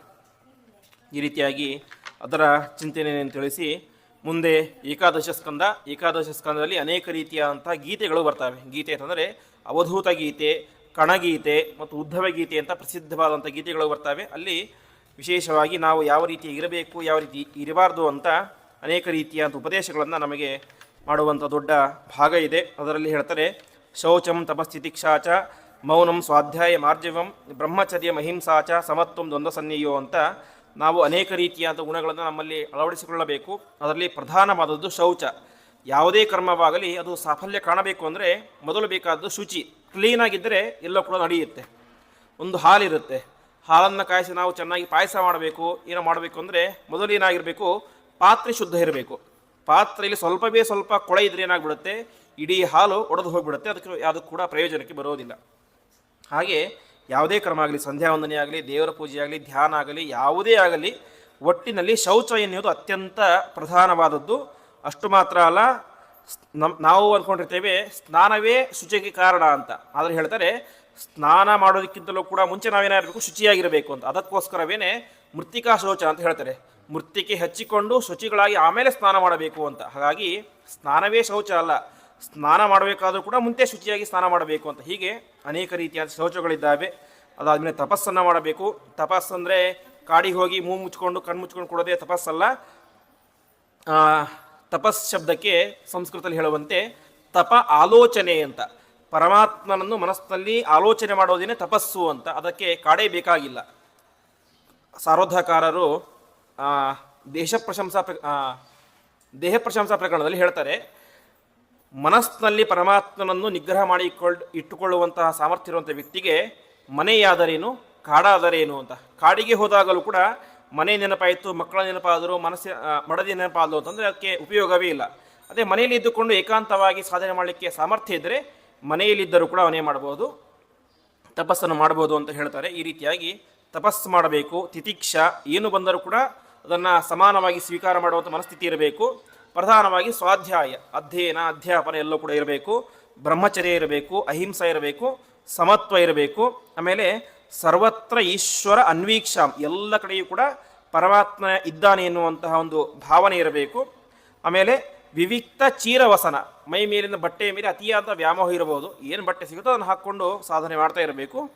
ಅದೇ ರೀತಿಯಾಗಿ ಸಂತೋಷಂ ಏನ ಕೇನಚಿತ್, ಏನು ಸಿಗುತ್ತೋ ಅದರಿಂದ ಸಂತೋಷ ಪಡಬೇಕು. ಅದೇ ಬೇಕು ಇದೇ ಬೇಕು ಅಂತ ಹಠ ಇಟ್ಕೊಂಡು ಮಾಡಬಾರ್ದು ಅಂತ ಅನೇಕ ರೀತಿಯಾದ ಉಪದೇಶಗಳನ್ನು ಆ ಪರಮಾತ್ಮ ಉದ್ಧವನಿಗೆ ಮಾಡ್ತಾನೆ. ಹೀಗೆ ಅದೇ ಪ್ರಸಿದ್ಧವಾದಂತಹ ಅತ್ಯಂತ ವಿಸ್ತಾರವಾದಂತಹ ಒಬ್ಬ ಸಾಧಕನ ಸಾಧನೆಗೆ ಬೇಕಾದಂತಹ ಎಲ್ಲ ವಿಚಾರಗಳನ್ನು ಕೂಡ ಪರಮಾತ್ಮ ಆ ಒಂದು ಉದ್ಧವ ಗೀತೆಯಲ್ಲಿ ನಮಗೆ ಸಂಗ್ರಹ ಮಾಡಿ ಕೊಟ್ಟಿದ್ದಾನೆ. ಹಾಗೆ ಉದ್ಧವ ಗೀತೆ ಎಂಬುದು ಈ ಒಂದು ಇದರಲ್ಲಿ ಬರ್ತಾ ಇದೆ. ಅದಾದ ಮೇಲೆ ಪ್ರಸಿದ್ಧವಾದಂತಹ ಜಯಂತಿಯ ಉಪಾಖ್ಯಾನ ಅಂತ, ಜಯಂತಿಯ ಉಪಾಖ್ಯಾನದ ಒಂದು ವಿಚಾರ ಎಂಬುದು ಬರುತ್ತೆ. ಅದರಲ್ಲಿ ಹೇಳ್ತಾರೆ, ನಾನು 2ನೇ ದಿವಸದ ಉಪನ್ಯಾಸದಲ್ಲಿ ಹೇಳಿದೆ, ಕಲಿಯುಗ ಎಂಬುದು ಅತ್ಯಂತ ಶ್ರೇಷ್ಠವಾದಂತಹ ಯುಗ ಅಂತ. ಅದಕ್ಕೆ ಅಲ್ಲಿ ಹೇಳ್ತಾರೆ, ಕೃಷ್ಣವರ್ಣಂ ಕಲೋ ಕೃಷ್ಣಂ ಸಾಂಗೋಪಾಂಗಂ ಸಪಾಶ್ಯದಂ ಯಜ್ಞೈ ಸಂಕೀರ್ತನ ಪ್ರಾಯೈ ಯಜಂತಿ ಸುಮೇಧಸಃ ಅಂತ. ಕಲಿಯುಗದಲ್ಲಿ ವಿಶೇಷವಾಗಿ ಪರಮಾತ್ಮನ ಆರಾಧ್ಯ ರೂಪ ಯಾವುದು ಅಂತಂದರೆ ಅದು ಕೃಷ್ಣ ರೂಪ ಅಂತ. ಇವತ್ತು ನಾವು ಏನೇ ಕರ್ಮಗಳನ್ನು ಮಾಡಿದರೂ ಕೂಡ ಕೊನೆಯಲ್ಲಿ ಏನು ಮಾಡ್ತೇವೆ, ಕೃಷ್ಣಾರ್ಪಣಮಸ್ತು ಅಂತ ಹೇಳ್ತೇವೆ. ಯಾಕೆಂದರೆ ನಮ್ಮ ಯುಗಕ್ಕೆ ಹತ್ತಿರದ ಒಂದು ಅವತಾರ ಅಂದರೆ ಇದು ಕೃಷ್ಣ ಅವತಾರ. ಹಾಗಾಗಿ ಕೃಷ್ಣವರ್ಣಂ ಕಲೋ ಕೃಷ್ಣಂ, ಕಲಿಯುಗದಲ್ಲಿ ಶ್ರೀಕೃಷ್ಣ ಪರಮಾತ್ಮನ ಉಪಾಸನೆಯನ್ನು ಸಾಂಗೋಪಾಂಗವಾಗಿ ಸಂಪೂರ್ಣವಾಗಿ ಮಾಡಬೇಕು. ಯಾವ ರೀತಿಯಾಗಿ, ಯಜ್ಞೈಹಿ ಸಂಕೀರ್ತನ ಪ್ರಾಯಿ, ಯಜ್ಞ ಯಾಗಾದಿಗಳು. ಯಜ್ಞ ಅಂದರೆ ಬರೀ ಬೆಂಕಿಯಲ್ಲಿ ಹಾಕುವಂಥ ತುಪ್ಪದ ಆಹುತಿಯೇ ಯಜ್ಞ ಅಲ್ಲ. ಜ್ಞಾನ ಯಜ್ಞ, ತಪೋ ಯಜ್ಞ, ದ್ರವ್ಯ ಯಜ್ಞ ಅಂತ ಅನೇಕ ಯಜ್ಞಗಳಿದ್ದಾವೆ. ಆ ಎಲ್ಲ ಯಜ್ಞಗಳ ಮೂಲಕವೂ ಕೂಡ ಪರಮಾತ್ಮನ ಕೃಷ್ಣ ಪರಮಾತ್ಮನ ಸ್ತೋತ್ರವನ್ನು ಮಾಡಬೇಕು. ಅದೇ ರೀತಿ ಸಂಕೀರ್ತನ, ಪರಮಾತ್ಮನ ನಾಮಸ್ಮರಣೆ ಆಗಬಹುದು ಅಥವಾ ಭಜನೆ ಆಗಬಹುದು. ಈ ರೀತಿಯಾಗಿ ಆ ಪರಮಾತ್ಮನ ವಿಶೇಷವಾದಂತಹ ಅನುಗ್ರಹವನ್ನು ಸಂಪಾದನೆ ಮಾಡಿಕೊಳ್ಳಬೇಕು ಎಂಬುದಾಗಿ ತಿಳಿಸ್ತಾ ಇದ್ದಾರೆ. ಅದಾದ ಮೇಲೆ ಪ್ರಸಿದ್ಧವಾದಂತಹ ಅವಧೂತ ಗೀತೆ ಅಂತ. ಅವಧೂತರು ಅಂತ ಒಬ್ಬರು ಇರ್ತಾರೆ, ಅಂದರೆ ಎಲ್ಲವನ್ನು ಕೂಡ ತ್ಯಾಗ ಮಾಡಿ ದೊಡ್ಡ ಯೋಗಿಗಳಾಗಿರ್ತಾರೆ. ಅವರು ಒಂದು ದಿವಸ ಹೀಗೆ ಸಂಚಾರ ಮಾಡ್ತಾ ಇರ್ತಾರೆ. ಆವಾಗ ಒಬ್ಬ ರಾಜ ಬರ್ತಾನೆ. ರಾಜನ ಹತ್ರ ಅವರು ಹೇಳ್ತಾರೆ ಅಂತೆ, ನನಗೆ ಒಟ್ಟು 24 ಜನ ಗುರುಗಳಿದ್ದಾರೆ ಅಂತ ಅವಧೂತರು ಹೇಳ್ತಾರೆ. ರಾಜನಿಗೆ ಆಶ್ಚರ್ಯ ಆಗಿಬಿಡುತ್ತೆ. ಒಬ್ಬ ವ್ಯಕ್ತಿಗೆ ಒಬ್ಬರು ಇಬ್ಬರು ಗುರುಗಳಿರಲಿ ಸಾಧ್ಯ, 24 ಗುರುಗಳು ಹೇಗೆ ಇರಲಿ ಸಾಧ್ಯ ಅಂತ ಕೇಳ್ತಾನೆ. ಆವಾಗ 24 ಗುರುಗಳಂದ್ರೆ ಏನೋ ಮನುಷ್ಯರ ಗುರುಗಳು ಅಂತಲ್ಲ, ನನಗೆ ಇಡೀ ಪ್ರಕೃತಿಯೇ ಗುರುಗಳಾದವು ಅಂತ 24 ತತ್ವಗಳ ಬಗ್ಗೆ ತಿಳಿಸ್ತಾ ಹೋಗ್ತಾರೆ. ಅದರಲ್ಲಿ ಕೆಲವೊಂದನ್ನು ನೋಡೋದಾದರೆ ಅವನು ಹೇಳ್ತಾನೆ, ನನಗೆ ಅಗ್ನಿ ಗುರುವಾದ ಅಂತ, ಬೆಂಕಿ ನನಗೆ ಗುರುವಾಯಿತು ಅಂತ. ಯಾಕೆಂತಂದರೆ ಬೆಂಕಿ ಯಾವಾಗ ಹೇಗಿರುತ್ತೆ ಅಂತ ಹೇಳಿಕ್ಕೆ ಬರೋದಿಲ್ಲ. ಕೆಲವೊಂದು ಸಲ ಧಗಧಗ ಅಂತ ಉರಿತಾ ಇರುತ್ತೆ, ಕೆಲವೊಂದು ಸಲ ಕೆಂಡವಾಗಿ ಇರುತ್ತೆ, ಇನ್ನು ಕೆಲವೊಂದು ಸಲ ಬೂದಿಯನ್ನು ಮುಚ್ಚಿಕೊಂಡು ಬೆಂಕಿ ಕಾಣಿಸೋದೇ ಇಲ್ಲ. ಜ್ಞಾನಿಗಳು ಕೂಡ ಏನಾಗಿರ್ತಾರೆ, ಅದೇ ರೀತಿಯಾಗಿ ಇರ್ತಾರೆ ಅಂತ ತಿಳಿಸ್ತಾ ಇದ್ದಾರೆ. ಕೆಲವೊಂದು ಸಲ ಅವರ ಬಾಯಿಂದಾಗಿ ದೊಡ್ಡ ದೊಡ್ಡ ಉಪದೇಶಗಳು ಬರ್ತಾ ಇರ್ತವೆ, ಆವಾಗಲೂ ಕೂಡ ಅವರು ಜ್ಞಾನಿಗಳೇ. ಕೆಲವೊಮ್ಮೆ ಅವರು ಮೌನವಾಗಿರ್ತಾರೆ, ಆವಾಗ ಕೂಡ ಅವರು ಜ್ಞಾನಿಗಳೇ. ಹೀಗೆ ಸಂದರ್ಭಕ್ಕೆ ತಕ್ಕಂತೆ ಏನು ಮಾಡಬೇಕು, ನಾವು ವರ್ತನೆಯನ್ನು ಮಾಡಬೇಕು. ಯಾವಾಗಲೂ ಕೂಡ ಹಾರಾಟ ಚೀರಾಟಗಳಿರಬಾರ್ದು, ಶಾಂತವಾಗಿರಬೇಕು ಎಂಬುದಾಗಿ ಅದನ್ನು ನಾನು ಅಗ್ನಿಯಿಂದ ಕಲಿತೆ ಎಂಬುದಾಗಿ ಹೇಳ್ತಾರೆ. ಅದಾದ ಮೇಲೆ ಅಜಗರ ಅಂದರೆ ಹೆಬ್ಬಾವು, ನಾನು ಹೆಬ್ಬಾವಿನಿಂದಾಗಿ ಒಂದು ಪಾಠ ಕಲಿತೆ ಅಂತ ಹೇಳ್ತಾರೆ. ಯಾಕೆಂದರೆ ಹೆಬ್ಬಾವು ಅದಕ್ಕೆ ಏನಾಗಿರುತ್ತೆ, ತುಂಬ ಸ್ಥೂಲ ದೇಹ, ತುಂಬ ಅದು ದೂರ ಪ್ರವಾಸ ಮಾಡೋದಿಲ್ಲ, ಪ್ರಯಾಣ ಮಾಡೋದಿಲ್ಲ. ಬೇರೆ ನಾಗರಹಾವು ಅದಿದಾದರೆ ವೇಗವಾಗಿ ಹೋಗುತ್ತೆ, ಆದರೆ ಹೆಬ್ಬಾವಿಗೆ ತುಂಬ ದೂರ ಹೋಗ್ಲಿಕ್ಕೆ ಆಗೋದಿಲ್ಲ. ಅದಕ್ಕೆ ಮಾಡುತ್ತೆ, ಆಹಾರ ಬೇಕು ಅಂತ ಆಸೆ ಇರುತ್ತೆ, ಆದರೆ ದೂರ ಹೋಗ್ಲಿಕ್ಕೆ ಆಗೋದಿಲ್ಲ. ಅದಕ್ಕೆ ಏನು ಮಾಡುತ್ತೆ, ಆಹಾರ ತನ್ನಲ್ಲಿಯೇ ಬಂದು ಸಿಕ್ಕರೆ ತಿನ್ನುತ್ತೆ, ಇಲ್ಲದೇ ಹಾಗೆ ಮಲ್ಕೊಂಡ್ಬಿಡುತ್ತೆ, ಆರಾಮಾಗಿರುತ್ತೆ. ಹಾಗಾಗಿ ನಾನೇ ಮಾಡಿದೆ, ಆಹಾರಕ್ಕೋಸ್ಕರ ನಾನು ಕೂಡ ಜಾಸ್ತಿ ಪ್ರಯತ್ನ ಮಾಡಬಾರ್ದು ಅಂತ. ಬರೀ ಆಹಾರ ಅಲ್ಲ, ಯಾವುದೇ ಆಗಲಿ ಪದಾರ್ಥಗಳ ಬಗ್ಗೆ ತಾನಾಗಿ ಬಂದರೆ ಸ್ವೀಕಾರ ಮಾಡೋದು, ಇಲ್ಲದೆ ಹೋದರೆ ಹೆಬ್ಬಾವಿದಂತೆ ಸುಮ್ಮನೆ ಇರೋದು ಅಂತ ಅದನ್ನು ನಾನು ಹೆಬ್ಬಾವಿನಿಂದ ಕಲಿತೆ ಅಂತ ಹೇಳ್ತಾರೆ. 10ನೇದು ಸಮುದ್ರ. ಸಮುದ್ರದ ಏನು ಕಲಿತೆ ನಾನು, ಸಮುದ್ರ ಏನು ಮಾಡುತ್ತೆ, ಜೋರಾಗಿ ಮಳೆಗಾಲದಲ್ಲೂ ಕೂಡ ಒಂದೇ ರೀತಿ ಇರುತ್ತೆ, ಬಿರು ಬೇಸಿಗೆ ಬಂದರೂ ಕೂಡ ಒಂದೇ ರೀತಿ ಇರುತ್ತೆ. ಮಳೆ ಬಂದು ನದಿ ತುಂಬಬಹುದು, ಕೆರೆ ತುಂಬಬಹುದು, ಸರೋವರ ತುಂಬಬಹುದು, ಬಾವಿ ತುಂಬಬಹುದು, ಆದರೆ ಸಮುದ್ರ ತುಂಬಲಿಕ್ಕೆ ಸಾಧ್ಯ ಇಲ್ಲ. ಮಳೆ ಬಂದಾಗಲೂ ಸಮುದ್ರ ಒಂದೇ ರೀತಿ ಇರುತ್ತೆ, ಬಿರು ಬೇಸಿಗೆಯಲ್ಲೂ ಕೂಡ ಸಮುದ್ರ ಒಂದೇ ರೀತಿ ಇರುತ್ತೆ. ಹಾಗೆ ಕಷ್ಟವೇ ಬರಲಿ ಸುಖವೇ ಬರಲಿ ನಮಗೇನಾಗಿರಬೇಕು, ಸಮುದ್ರ ಯಾವ ರೀತಿಯಾಗಿ ಒಂದೇ ರೀತಿಯಾಗಿರುತ್ತೋ, ಎಲ್ಲವನ್ನು ಕೂಡ ಸಮಾನವಾಗಿ ಸ್ವೀಕಾರ ಮಾಡುತ್ತೋ, ಹಾಗೆ ನಾವು ಕೂಡ ಸಮುದ್ರದಂತೆ ಎಲ್ಲವನ್ನು ಕೂಡ ಸಮಾನವಾಗಿ ಸ್ವೀಕಾರ ಮಾಡಬೇಕು ಎಂಬುದಾಗಿ ತಿಳಿಸ್ತಾ ಇದ್ದಾರೆ. ಅದಾದ ಮೇಲೆ ಜೇನುಹುಳದಿಂದ ಪಾಠ ಕಲಿತೆ ಅಂತ. ಜೇನುಹುಳ ಏನು ಮಾಡುತ್ತೆ, ಎಲ್ಲರ ಜೊತೆಗೆ ಸೇರಿಕೊಂಡು ಜೇನು ತುಪ್ಪವನ್ನು ಸಂಗ್ರಹ ಮಾಡುತ್ತೆ, ತನ್ನ ಗೂಡಿನಲ್ಲಿ ಇರುತ್ತೆ. ಕೊನೆಗೆ ಮಾಡುತ್ತೆ, ಯಾರೊಬ್ಬ ವ್ಯಕ್ತಿ ಬರ್ತಾನೆ, ಹೊಗೆ ಹಾಕ್ತಾನೆ, ಓಡಿಸಿಬಿಡ್ತಾನೆ, ಜೇನುತುಪ್ಪವನ್ನು ತಂದು ಮಾರಾಟ ಮಾಡ್ತಾನೆ, ನಾವು ತಂದು ಅಭಿಷೇಕ ಮಾಡ್ತೇವೆ. ಅದಕ್ಕೆ ಹೇಳ್ತಾರೆ, ಧನವಂತ ಮದಾತಾರಂ ದರಿದ್ರಂ ಚಾತಪಸ್ವಿ ನಮ್ಮಂತ ಮಹಾಭಾರತದಲ್ಲಿ ಒಂದು ಮಾತು ಬರುತ್ತೆ. ಒಬ್ಬ ವ್ಯಕ್ತಿಯನ್ನು ಅವನ ಕಲ್ಲಿಗೆ ಅವನ ದೇಹಕ್ಕೆ ಕಲ್ಲು ಕಟ್ಟಿ ಸಮುದ್ರಕ್ಕೆ ಬಿಸಾಕಬೇಕು ಅಂತೆ. ಯಾರನ್ನು ಬಿಸಾಕಬೇಕು ಅಂತಂದರೆ ಧನವಂತಂ ಅದಾತಾರಂ ದರಿದ್ರಂ ಚ ಅತಪಸ್ವಿನಂ ಅಂತ, ಇಬ್ಬರನ್ನ ಕಾಲಿಗೆ ಕಲ್ಲು ಕಟ್ಟಿ ಸಮುದ್ರಕ್ಕೆ ಬಿಸಾಕಬೇಕು ಅಂತ. ಅಂದರೆ ಜೀವನ ವ್ಯರ್ಥ ಅಂತ. ಯಾರನ್ನ? ಧನವಂತಂ ಅದಾತಾರಂ, ಭಾರೀ ಸಂಪತ್ತಿರುತ್ತೆ, ಆದರೆ ಕೈ ಎತ್ತಿ ಒಬ್ಬರಿಗೂ ಕೂಡ ದಾನ ಮಾಡಿರೋದಿಲ್ಲ, ಅವನನ್ನೇನು ಮಾಡಬೇಕು, ಕಾಲಿಗೆ ಕಲ್ಲನ್ನು ಕಟ್ಟಿ ಬಿಸಾಕಬೇಕು ಅಂತ. ಇನ್ನೊಬ್ಬ ದಟ್ಟ ದರಿದ್ರ ಇದ್ದಾನೆ, ದಾನ ಮಾಡಲಿಕ್ಕೆ ಏನಿಲ್ಲ, ಸಂಪತ್ತಿಲ್ಲ, ಹಾಗಾಗಿ ಅವನೇ ಮಾಡಬೇಕು, ತಪಸ್ ಮಾಡಬೇಕು. ಮನೆಯಲ್ಲಿ ಬಡತನ ಇದೆ, ದರಿದ್ರನಾಗಿದ್ದಾನೆ, ತಪಸ್ ಮಾಡ್ತಾ ಇಲ್ಲ, ಪರಮಾತ್ಮ ಚಿಂತನೆ ಮಾಡ್ತಾ ಇಲ್ಲ, ಅವನನ್ನೇ ಮಾಡಬೇಕು, ಕಲ್ಲು ಕಟ್ಟಿ ಬಿಸಾಕಬೇಕು ಅಂತ ಮಹಾಭಾರತದಲ್ಲಿ ಬರುತ್ತೆ. ಅಂದರೆ ತಾತ್ಪರ್ಯ ಇಷ್ಟು, ಸಂಪತ್ತಿದ್ದಾಗ ದಾನ ಮಾಡಬೇಕು, ಸಂಪತ್ತು ಇಲ್ಲ, ದಾನ ಮಾಡಲಿಕ್ಕೆ ಸಾಮರ್ಥ್ಯ ಇಲ್ಲ, ಅವಾಗೇ ಮಾಡಬೇಕು, ಪರಮಾತ್ಮನ ಚಿಂತನೆ ಏನು ಮಾಡಬೇಕು ಅಂತ ತಾತ್ಪರ್ಯ. ಇಲ್ಲದೆ ಹೋದರೆ ಅವನ ಜೀವನ ವ್ಯರ್ಥ ಅಂತ. ಹಾಗೆ ಜೇನುಹುಳ ಏನು ಮಾಡುತ್ತೆ, ಕೂಡಿಟ್ಟು ಕೂಡಿಟ್ಟು ಕೂಡಿಟ್ಟು ಕೊನೆಗೆ ಏನು ಮಾಡುತ್ತೆ, ಆ ಜೇನು ತುಪ್ಪ ಅದಕ್ಕೆ ಸಿಗೋದಿಲ್ಲ, ಇನ್ನೊಬ್ಬರ ಪಾಲಾಗಿಬಿಡುತ್ತೆ. ಹಾಗೆ ನಾವು ಕೂಡ ನಮ್ಮ ಇವತ್ತಿನ ಜೀವನಕ್ಕೆ ಎಷ್ಟು ಬೇಕೋ ಅಷ್ಟೊಂದು ಕೂಡಿಡಬೇಕು. ಅತಿಯಾಗಿ ಕೂಡಿಟ್ರೆ ಏನಾಗುತ್ತೆ, ಅದು ಇನ್ನೊಬ್ಬರ ಪಾಲಾಗಿಬಿಡುತ್ತೆ. ಅದನ್ನು ನಾನು ಜೇನು ಹುಳದಿಂದಾಗಿ ಕಲಿತೆ ಎಂಬುದಾಗಿ ತಿಳಿಸ್ತಾರೆ. ಅದಾದ ಮೇಲೆ ಜಿಂಕೆಯಿಂದಾಗಿ ನಾನು ಕಲಿತೆ ಅಂತ ಹೇಳ್ತಾರೆ. ಜಿಂಕೆ ಹಿಡಿಲಿಕ್ಕೆ ಸಾಮಾನ್ಯವಾಗಿ ಹಿಂದಿನ ಕಾಲದಲ್ಲಿ ಏನು ಮಾಡ್ತಾಯಿದ್ರು ಅಂದರೆ, ಒಂದು ಇಷ್ಟು ಪುಂಗಿ ಓದ್ತಾ ಇದ್ದು, ಏನೋ ಒಂದು ವಿಶಿಷ್ಟ ವಾದ್ಯ ಇತ್ತು, ಅದನ್ನು ಓದಿದ ತಕ್ಷಣ ಏನು ಮಾಡ್ತಾ ಇತ್ತು, ಜಿಂಕೆ ಓಡಿ ಬರ್ತಾ ಇತ್ತು. ಓಡಿ ಬಂದ ತಕ್ಷಣ ಅದನ್ನು ಹಿಡಿತಾ ಇದ್ರು ಬೇಟೆಗಾರರು. ಅದಕ್ಕೆ ಆ ಅವಧೂತ ಹೇಳ್ತಾ ಇದ್ದಾನೆ, ನಾವು ಕೂಡ ಯಾವುದೋ ಒಂದು ಕೆಟ್ಟ ಸಂಗೀತಕ್ಕೆ, ಕೆಟ್ಟ ರೂಪಕ್ಕೆ ಮನಸ್ಸನ್ನು ಕೊಟ್ಬಿಟ್ರೆ ನಮ್ಮ ಜೀವನವು ಕೂಡ ಜಿಂಕೆಯ ಜೀವನ ಆದಂತೆ ಹಾಳಾಗಿ ಹೋಗಿಬಿಡುತ್ತೆ. ಹಾಗಾಗಿ ಅದನ್ನು ನಾವು ಕಂಟ್ರೋಲ್ನಲ್ಲಿ ಇಟ್ಕೊಳ್ಬೇಕು ಅಂತ ಹೇಳ್ತಾರೆ. ಅದಾದ ಮೇಲೆ ಮೀನಿನಿಂದ ಪಾಠ ಕಲಿತೆ ಅಂತ. ಮೀನೇ ಮಾಡುತ್ತೆ, ಮೀನು ಹಿಡಿಬೇಕಂದ್ರೆ ಆ ಒಂದು ಕೊಕ್ಕಿಗೆ ಒಂದು ಹುಳವನ್ನು ಸಿಕ್ಕಿಸ್ತಾರೆ, ಹುಳವನ್ನು ಹಾಕಿಸಿ ಬಿಡ್ತಾರೆ. ಆ ಮೀನಿಗೆ ಜಿಹ್ವಾ ಚಾಪಲ್ಯ ಜಾಸ್ತಿ, ನಾಲಿಗೆ ರುಚಿ ಜಾಸ್ತಿ, ಅದು ತಿನ್ನಬೇಕು ಅಂತ ಬರುತ್ತೆ, ಕೊನೆಗೆ ತಾನೇ ಸತ್ತು ಇನ್ನೊಬ್ಬರ ಆಹಾರವಾಗಿ ಬಿಡುತ್ತೆ. ಹಾಗಾಗಿ ಜಿಹ್ವಾ ಚಾಪಲ್ಯವನ್ನು ಮೊದಲು ಸಂಪಾದನೆ ಮಾಡ್ಕೊಳ್ಬೇಕು ಅಂತ ಅದರಿಂದ ಕಲಿತೆ ಎಂಬುದಾಗಿ ಹೇಳ್ತಾರೆ. ಅದಾದಮೇಲೆ ಒಬ್ಬ ವೇಷಾಸ್ತ್ರಿ, ಒಬ್ಬ ಬಾಣಗಾರ, ಕೊನೆಗೆ ಒಂದು ಹಾವು, ಜೇಡರ ಹುಳು, ಹೀಗೆ ಕಣಜ ಹುಳು ಅಂತ. ಒಟ್ಟಿನಲ್ಲಿ ಇವರ್ಯಾರು ಕೂಡ ದೊಡ್ಡ ದೊಡ್ಡ ಗುರುಕುಲದಲ್ಲಿ ಅಧ್ಯಯನ ಮಾಡಿದ ವ್ಯಕ್ತಿಗಳಲ್ಲ, ಅಥವಾ ಅವರಿಗೆ ಕೆಲವೊಬ್ಬರಿಗೆ ಪ್ರಾಣವೇ ಇಲ್ಲ. ಅಂತಹ ವ್ಯಕ್ತಿಗಳು ಕೂಡ ಏನು ಮಾಡಿದರು, ಅವಧೂತನಿಗೆ ಗುರುಗಳಾದರು. ಅರ್ಥಾತ್ ಸಮಾಜದಲ್ಲಿ ಇರುವಂಥ ಪ್ರತಿಯೊಂದು ವಸ್ತುಗಳಿಂದ, ವ್ಯಕ್ತಿಗಳಿಂದ ಮತ್ತು ಸನ್ನಿವೇಶಗಳಿಂದ ನಾವು ಪಾಠವನ್ನು ಕಲಿಬೇಕು, ಅದೇ ನಮ್ಮ ಜೀವನದ ಉದ್ಧಾರಕ್ಕೆ ಕಾರಣ ಆಗುತ್ತೆ ಅಂತ ಅವಧೂತ ಆ ಒಂದು ರಾಜನಿಗೆ ಉಪದೇಶವನ್ನು ಮಾಡ್ತಾ ಇದ್ದಾನೆ. ಅದಾದ ಮೇಲೆ ಮತ್ತೆ ಶ್ರೀಕೃಷ್ಣ ಪರಮಾತ್ಮ ತಾನು ಉದ್ಧವನಿಗೆ ಅನೇಕ ರೀತಿಯಾದ ಉಪದೇಶವನ್ನು ಮಾಡಿ ನನ್ನನ್ನು ಎಲ್ಲಿ ಚಿಂತನೆ ಮಾಡಬೇಕು ಅಂತ ಹೇಳಿದಾಗ ಅನೇಕ ಸ್ಥಳಗಳನ್ನು ಹೇಳಿ, ಪ್ರಧಾನವಾಗಿ ಎಲ್ಲಿ ಅಂದರೆ ವಾಯು ಮುಖ್ಯದೀಯ ಅಂತ, ಪ್ರಧಾನವಾಗಿ ನನ್ನನ್ನು ವಾಯುದೇವರ ಒಳಗಡೆ ಚಿಂತನೆ ಮಾಡಬೇಕು ಅಂತ. ಅದಕ್ಕೋಸ್ಕರವೇ ನಾವಿತ್ತು ಕೃಷ್ಣಾರ್ಪಣ ಬಿಡ್ತೇವೆ. ಬರೀ ಕೃಷ್ಣಾರ್ಪಣ ಅಲ್ಲ, ಭಾರತೀಯ ರಮಣ ಮುಖ್ಯ ಪ್ರಾಣಾಂತರ್ಗತ ಶ್ರೀಕೃಷ್ಣಾರ್ಪಣ ಮಸ್ತು ಅಂತ ಹೇಳ್ತೇವೆ. ಯಾಕೆಂದರೆ ಪರಮಾತ್ಮನ ವಿಶೇಷ ಸನ್ನಿಧಾನ, ಪರಮಾತ್ಮನೇ ಹೇಳುವಂತೆ ವಾಯುದೇವರಲ್ಲಿ ವಿಶೇಷವಾಗಿರುತ್ತೆ, ಹಾಗಾಗಿ ಮಾಡಬೇಕು ಎಂಬುದಾಗಿ ಪರಮಾತ್ಮನೇ ಹೇಳುವಂತಹ ಮಾತು. ಅದಾದ ಮೇಲೆ ನಿವೃತ್ತ ಕರ್ಮ ಮತ್ತು ಪ್ರವೃತ್ತ ಕರ್ಮ ಅಂತ ಅದರ ಬಗ್ಗೆ ತಿಳಿಸ್ತಾ ಹೋಗ್ತಾರೆ. ಇಷ್ಟು ತಿರುತ್ತಲ್ಲ, ಅದಕ್ಕೋಸ್ಕರ ಎರಡು ಪ್ರಕರಣಗಳನ್ನೇ ಮಾಡಿ ಇಟ್ಬಿಟ್ಟಿದ್ದಾರೆ. ಪ್ರವೃತ್ತ ಕರ್ಮ ತ್ಯಾಗ ಪ್ರಕರಣ, ನಿವೃತ್ತ ಕರ್ಮ ಕರ್ಣ ಪ್ರಕರಣ ಅಂತ. ಅರ್ಥಾತ್ ಇಷ್ಟೇ ಸಿಂಪಲ್ ಆಗಿ ಹೇಳಬೇಕು ಅಂತಂದರೆ, ಯಾವುದೇ ಒಂದು ಫಲವನ್ನು ಅಪೇಕ್ಷೆ ಮಾಡಿಕೊಂಡು ಸತ್ಕರ್ಮಗಳನ್ನು ಮಾಡಬಾರದು, ಫಲದ ಅಪೇಕ್ಷೆ ಇಲ್ಲದೇನೆ ಸತ್ಕರ್ಮಗಳನ್ನು ಮಾಡಬೇಕು. ಪ್ರವೃತ್ತ ಕರ್ಮ ಅಂದರೆ ಬೇರೆ, ನಿವೃತ್ತ ಕರ್ಮ ಬೇರೆ ಅಂತ ಅರ್ಥ ಅಲ್ಲ. ಒಂದೇ ಕರ್ಮ, ಅದರಲ್ಲಿ ಫಲದ ಅಪೇಕ್ಷೆ ಇದ್ದರೆ ಅದು ಏನಾಗುತ್ತೆ, ಪ್ರವೃತ್ತ ಕರ್ಮ ಆಗುತ್ತೆ. ಫಲದ ಅಪೇಕ್ಷೆ ಹೋಗಿಬಿಟ್ರೆ ನಿವೃತ್ತ ಕರ್ಮ ಆಗುತ್ತೆ. ಹಾಗಾಗಿ ನಿವೃತ್ತ ಕರ್ಮವನ್ನು ಮಾಡಿದಾಗ ಅದೇನಾಗುತ್ತೆ, ಮೋಕ್ಷ ಎಂಬಂಥ ಫಲವನ್ನು ಕೊಡುತ್ತೆ. ಒಂದೇ ಕರ್ಮ, ಒಂದು ಯಾವುದೋ ಹೋಮವನ್ನು ಮಾಡ್ತೇವೆ, ಒಬ್ಬ ವ್ಯಕ್ತಿ ಪವಮಾನ ಹೋಮವನ್ನು ಮಾಡ್ತಾನೆ, ಇನ್ನೊಬ್ಬ ವ್ಯಕ್ತಿ ಅದೇ ಹೋಮವನ್ನು ಮಾಡ್ತಾನೆ, ಎರಡರಲ್ಲೂ ಕೂಡ ಸಮಾನತೆ ಇರುತ್ತೆ, ಅದೇ ತುಪ್ಪ, ಅದೇ ಆಚಾರ ಎಲ್ಲವೂ ಕೂಡ ಸೇಮ್ ಇರುತ್ತೆ. ಆದರೆ ಒಬ್ಬ ವ್ಯಕ್ತಿ ಫಲದ ಅಪೇಕ್ಷೆ ಏನೋ ಒಂದು ಬೇಕು ಅಂತ ಇರುತ್ತೆ, ಇನ್ನೊಬ್ಬನಿಗೆ ಏನಿರುತ್ತೆ, ಪರಮಾತ್ಮ ಪ್ರೀತನಾಗಲಿ ಅಂತ ಅಷ್ಟೇ ಇರುತ್ತೆ.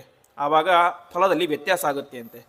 ಏನೋ ಬೇಕು ಅಂತ ಮಾಡಿದಂಥ ವ್ಯಕ್ತಿಗೆ ಫಲ ಸಿಗುತ್ತೆ, ಸ್ವರ್ಗ ಸಿಗುತ್ತೆ. ಆದರೆ ಏನನ್ನೂ ಬೇಡ ಅಂತ ಪರಮಾತ್ಮ ಪ್ರೀತನಾಗಲಿ ಮಾಡಿದಂತಹ ವ್ಯಕ್ತಿಗೆ ಏನಾಗುತ್ತೆ, ಮೋಕ್ಷವನ್ನೇ ಪರಮಾತ್ಮ ಕೊಡ್ತಾನೆ ಅಂತ ಹೇಳ್ತಾರೆ. ಹಾಗಾಗಿ ನಿವೃತ್ತ ಕರ್ಮ ಅತ್ಯಂತ ಶ್ರೇಷ್ಠವಾದಂತಹ ಕರ್ಮ. ಅಂತಹ ನಿವೃತ್ತ ಕರ್ಮವನ್ನೇ ಪ್ರತಿಯೊಬ್ಬರು ಕೂಡ ಮಾಡಬೇಕು ಅಂತ ತಿಳಿಸ್ತಾ ಇದ್ದಾರೆ. ಹೀಗೆ ಅವನು ಶ್ರೀಕೃಷ್ಣ ಪರಮಾತ್ಮ ಉದ್ಧವನಿಗೆ ಅನೇಕ ರೀತಿಯಾದಂತಹ ಉಪದೇಶಗಳನ್ನು ಮಾಡಿ ಕೊನೆಗೆ ಶ್ರೀಕೃಷ್ಣ ಪರಮಾತ್ಮ ತನ್ನ ಒಂದು ಅವತಾರದ ಪರಿಸಮಾಪ್ತಿಯ ಹಂತಕ್ಕೆ ಬರ್ತಾ ಇದ್ದಾನೆ. ಎಲ್ಲರೂ ಕೂಡ ತಮ್ಮ ತಮ್ಮ ಲೋಕಕ್ಕೆ ಹೋಗಿದ್ದಾರೆ. ಇನ್ನು ಶ್ರೀಕೃಷ್ಣ ಪರಮಾತ್ಮ ಪರಂಧಾಮಕ್ಕೆ ತೆರಳಬೇಕಾದ್ರೆ ಅಲ್ಲಿ ಏನಾಗುತ್ತೆ, ದ್ವಾರಕಾಪಟ್ಟಣದಲ್ಲಿ ಅನೇಕ ರೀತಿಯಂಥ ಉನ್ಮಾದಗಳಾಗ್ತವೆ. ಆವಾಗ ಎಲ್ಲ ಪರಸ್ಪರ ಯಾದವರು ಕೂಡ ಒನಕೆಯಿಂದಾಗಿ ಜೋರಾಗಿ ಹೊಡೆದುಕೊಂಡು ಸತ್ತು ಹೋಗಿಬಿಡ್ತಾರೆ ಆ ದರ್ಭೆಗಳಿಂದಾಗಿ. ಆವಾಗ ಶ್ರೀಕೃಷ್ಣ ಪರಮಾತ್ಮ ಯಾವುದೇ ವಿಕಾರ ಇಲ್ಲ, ತನ್ನ ಮಕ್ಕಳು ಸತ್ತಿದ್ದಾರೆ, ತನ್ನ ಹೆಂಡತಿ ಸತ್ತಿದ್ದಾರೆ, ಹೀಗೆ ಎಲ್ಲರೂ ಸತ್ತು ಹೋಗಿಬಿಟ್ಟಿದ್ದಾರೆ. ಆದರೆ ಯಾವ ವಿಕಾರವೂ ಕೂಡ ಇಲ್ಲದೇನೆ ಒಂದು ಕಾಡಿನ ಮಧ್ಯದಲ್ಲಿ ಒಂದು ಕಡೆ ಕೂತ್ಕೊಂಡಿದ್ದಾನೆ. ಆವಾಗ ಒಬ್ಬ ಬೇಡ ತಾನು ಬಾಣವನ್ನು ಬಿಡ್ತಾನೆ.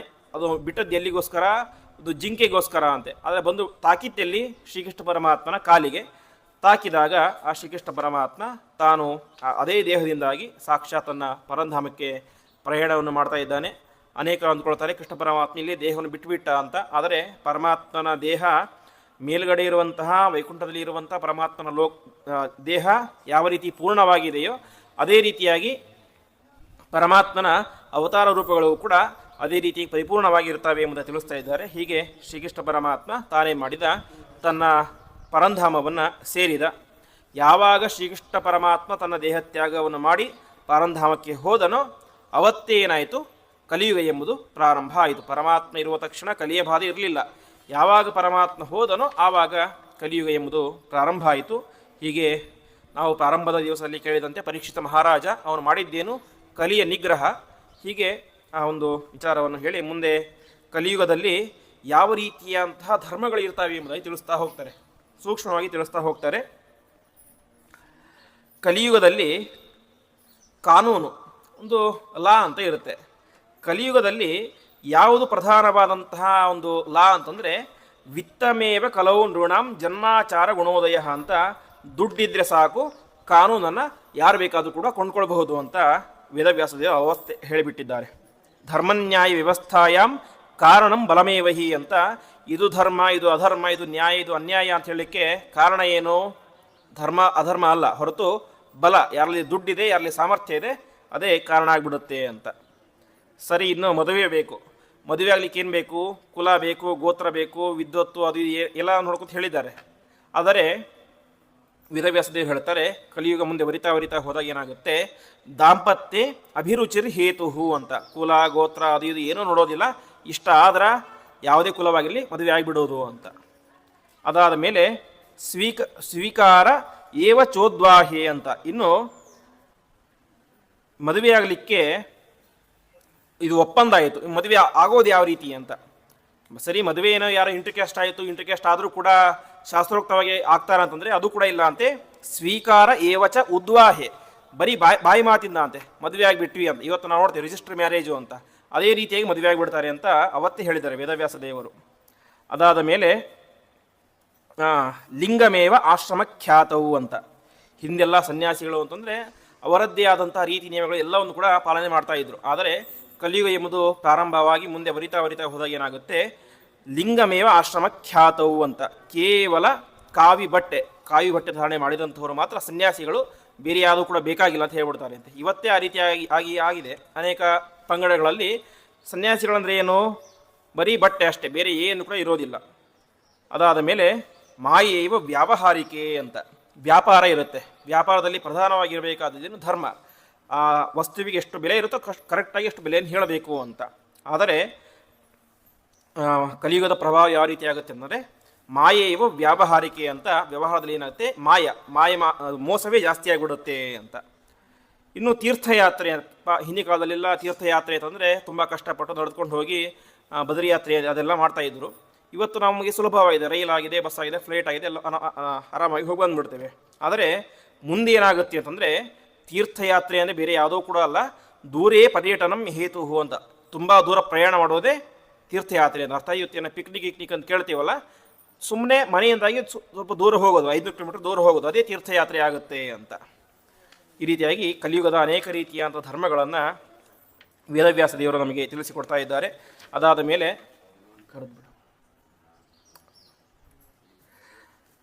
ಕಲಿಯುಗದ ಒಂದು ಲೆಕ್ಕದ ಬಗ್ಗೆ ಹೇಳ್ತಾ ಹೋಗ್ತಾರೆ. ಮಹಾಪ್ರಳಯ ಯಾವ ರೀತಿ ಆಗುತ್ತೆ ಅಂತ. ಮಹಾಪ್ರಳಯ ಆಗಬೇಕಾದ್ರೆ ಸುಮಾರು 100 ವರ್ಷಗಳ ಕಾಲ ಒಂದೇ ಒಂದು ಹನಿ ಮಳೆ ಬರೋದಿಲ್ಲ ಅಂತೆ. ಅದಾದ ಮೇಲೆ ತಿನ್ನಲಿಕ್ಕೆ ಆಹಾರ ಸಿಗೋದಿಲ್ಲ. 100 ವರ್ಷಗಳ ಕಾಲ ಏನಾಗುತ್ತೆ, ಭಯಂಕರವಾದಂತಹ ಬಿಸಿಲಿನ ಗಾಳಿ ಬೀಸಲಿಕ್ಕೆ ಪ್ರಾರಂಭ ಆಗುತ್ತೆ ಅಂತ ಅನೇಕ ರೀತಿಯ ಚಿಂತನೆಗಳನ್ನು ಹೇಳ್ತಾ ಹೋಗ್ತಾರೆ. ಹೀಗೆ ಇಷ್ಟೆಲ್ಲ ಆಯಿತು. ಇಷ್ಟೆಲ್ಲ ಆದಾಗ ಏನಾಗುತ್ತೆ, ಪರೀಕ್ಷಿತನಿಗೆ ಘನವಾದ ವೈರಾಗ್ಯ ಬರುತ್ತೆ ಅಂತೆ. ಪರೀಕ್ಷಿತ ಹೇಳ್ತಾನೆ, ಶುಕಾಚಾರ್ಯರೇ, ನೀವು ನನಗೆ ದೊಡ್ಡ ಅನುಗ್ರಹ ಮಾಡಿದ್ದೀರಿ. ಇಷ್ಟೆಲ್ಲ ರಾಜ ಮಹಾರಾಜರುಗಳ ಕಥೆ, ಪರಮಾತ್ಮನ ಕಥೆ ಎಲ್ಲವನ್ನು ಕೂಡ ಹೇಳಿದ್ದೀರಿ. ಹಾಗಾಗಿ ತಕ್ಷಕ ಬಂದು ಏನು ಮಾಡ್ತಾನೆ, ನನ್ನ ದೇಹಕ್ಕೆ ಕಸ್ತಾನೆ. ಅವನು ಕೊಲ್ಲೋದು ಯಾರನ್ನ, ನನ್ನ ದೇಹವನ್ನು ಹೊರತು ನನ್ನ ಆತ್ಮವನ್ನಲ್ಲ ಅಂತ ಅಷ್ಟು ವೈರಾಗ್ಯ ಬಂದ್ಬಿಡುತ್ತೆ ಮತ್ತು ಪರಮಾತ್ಮ ಜ್ಞಾನದ ದೃಢವಾದ ನಿಷ್ಠೆ ಬರುತ್ತೆ. ಹಾಗಾಗಿ ತಕ್ಷಕ ಬಂದರೆ ಬರಲಿ, ಕಚ್ಚಿದರೆ ಕಚ್ಚಲಿ, ಏನು ಮಾಡುತ್ತೆ, ನನ್ನ ದೇಹ ನಾಶ ಆಗುತ್ತೆ, ನನ್ನ ಆತ್ಮನಾಶ ಆಗೋದಿಲ್ಲ ಅಂತ ಆ ರೀತಿಯಂತಹ ನಿರ್ಧಾರಕ್ಕೆ ಅವನು ಬರ್ತಾನೆ.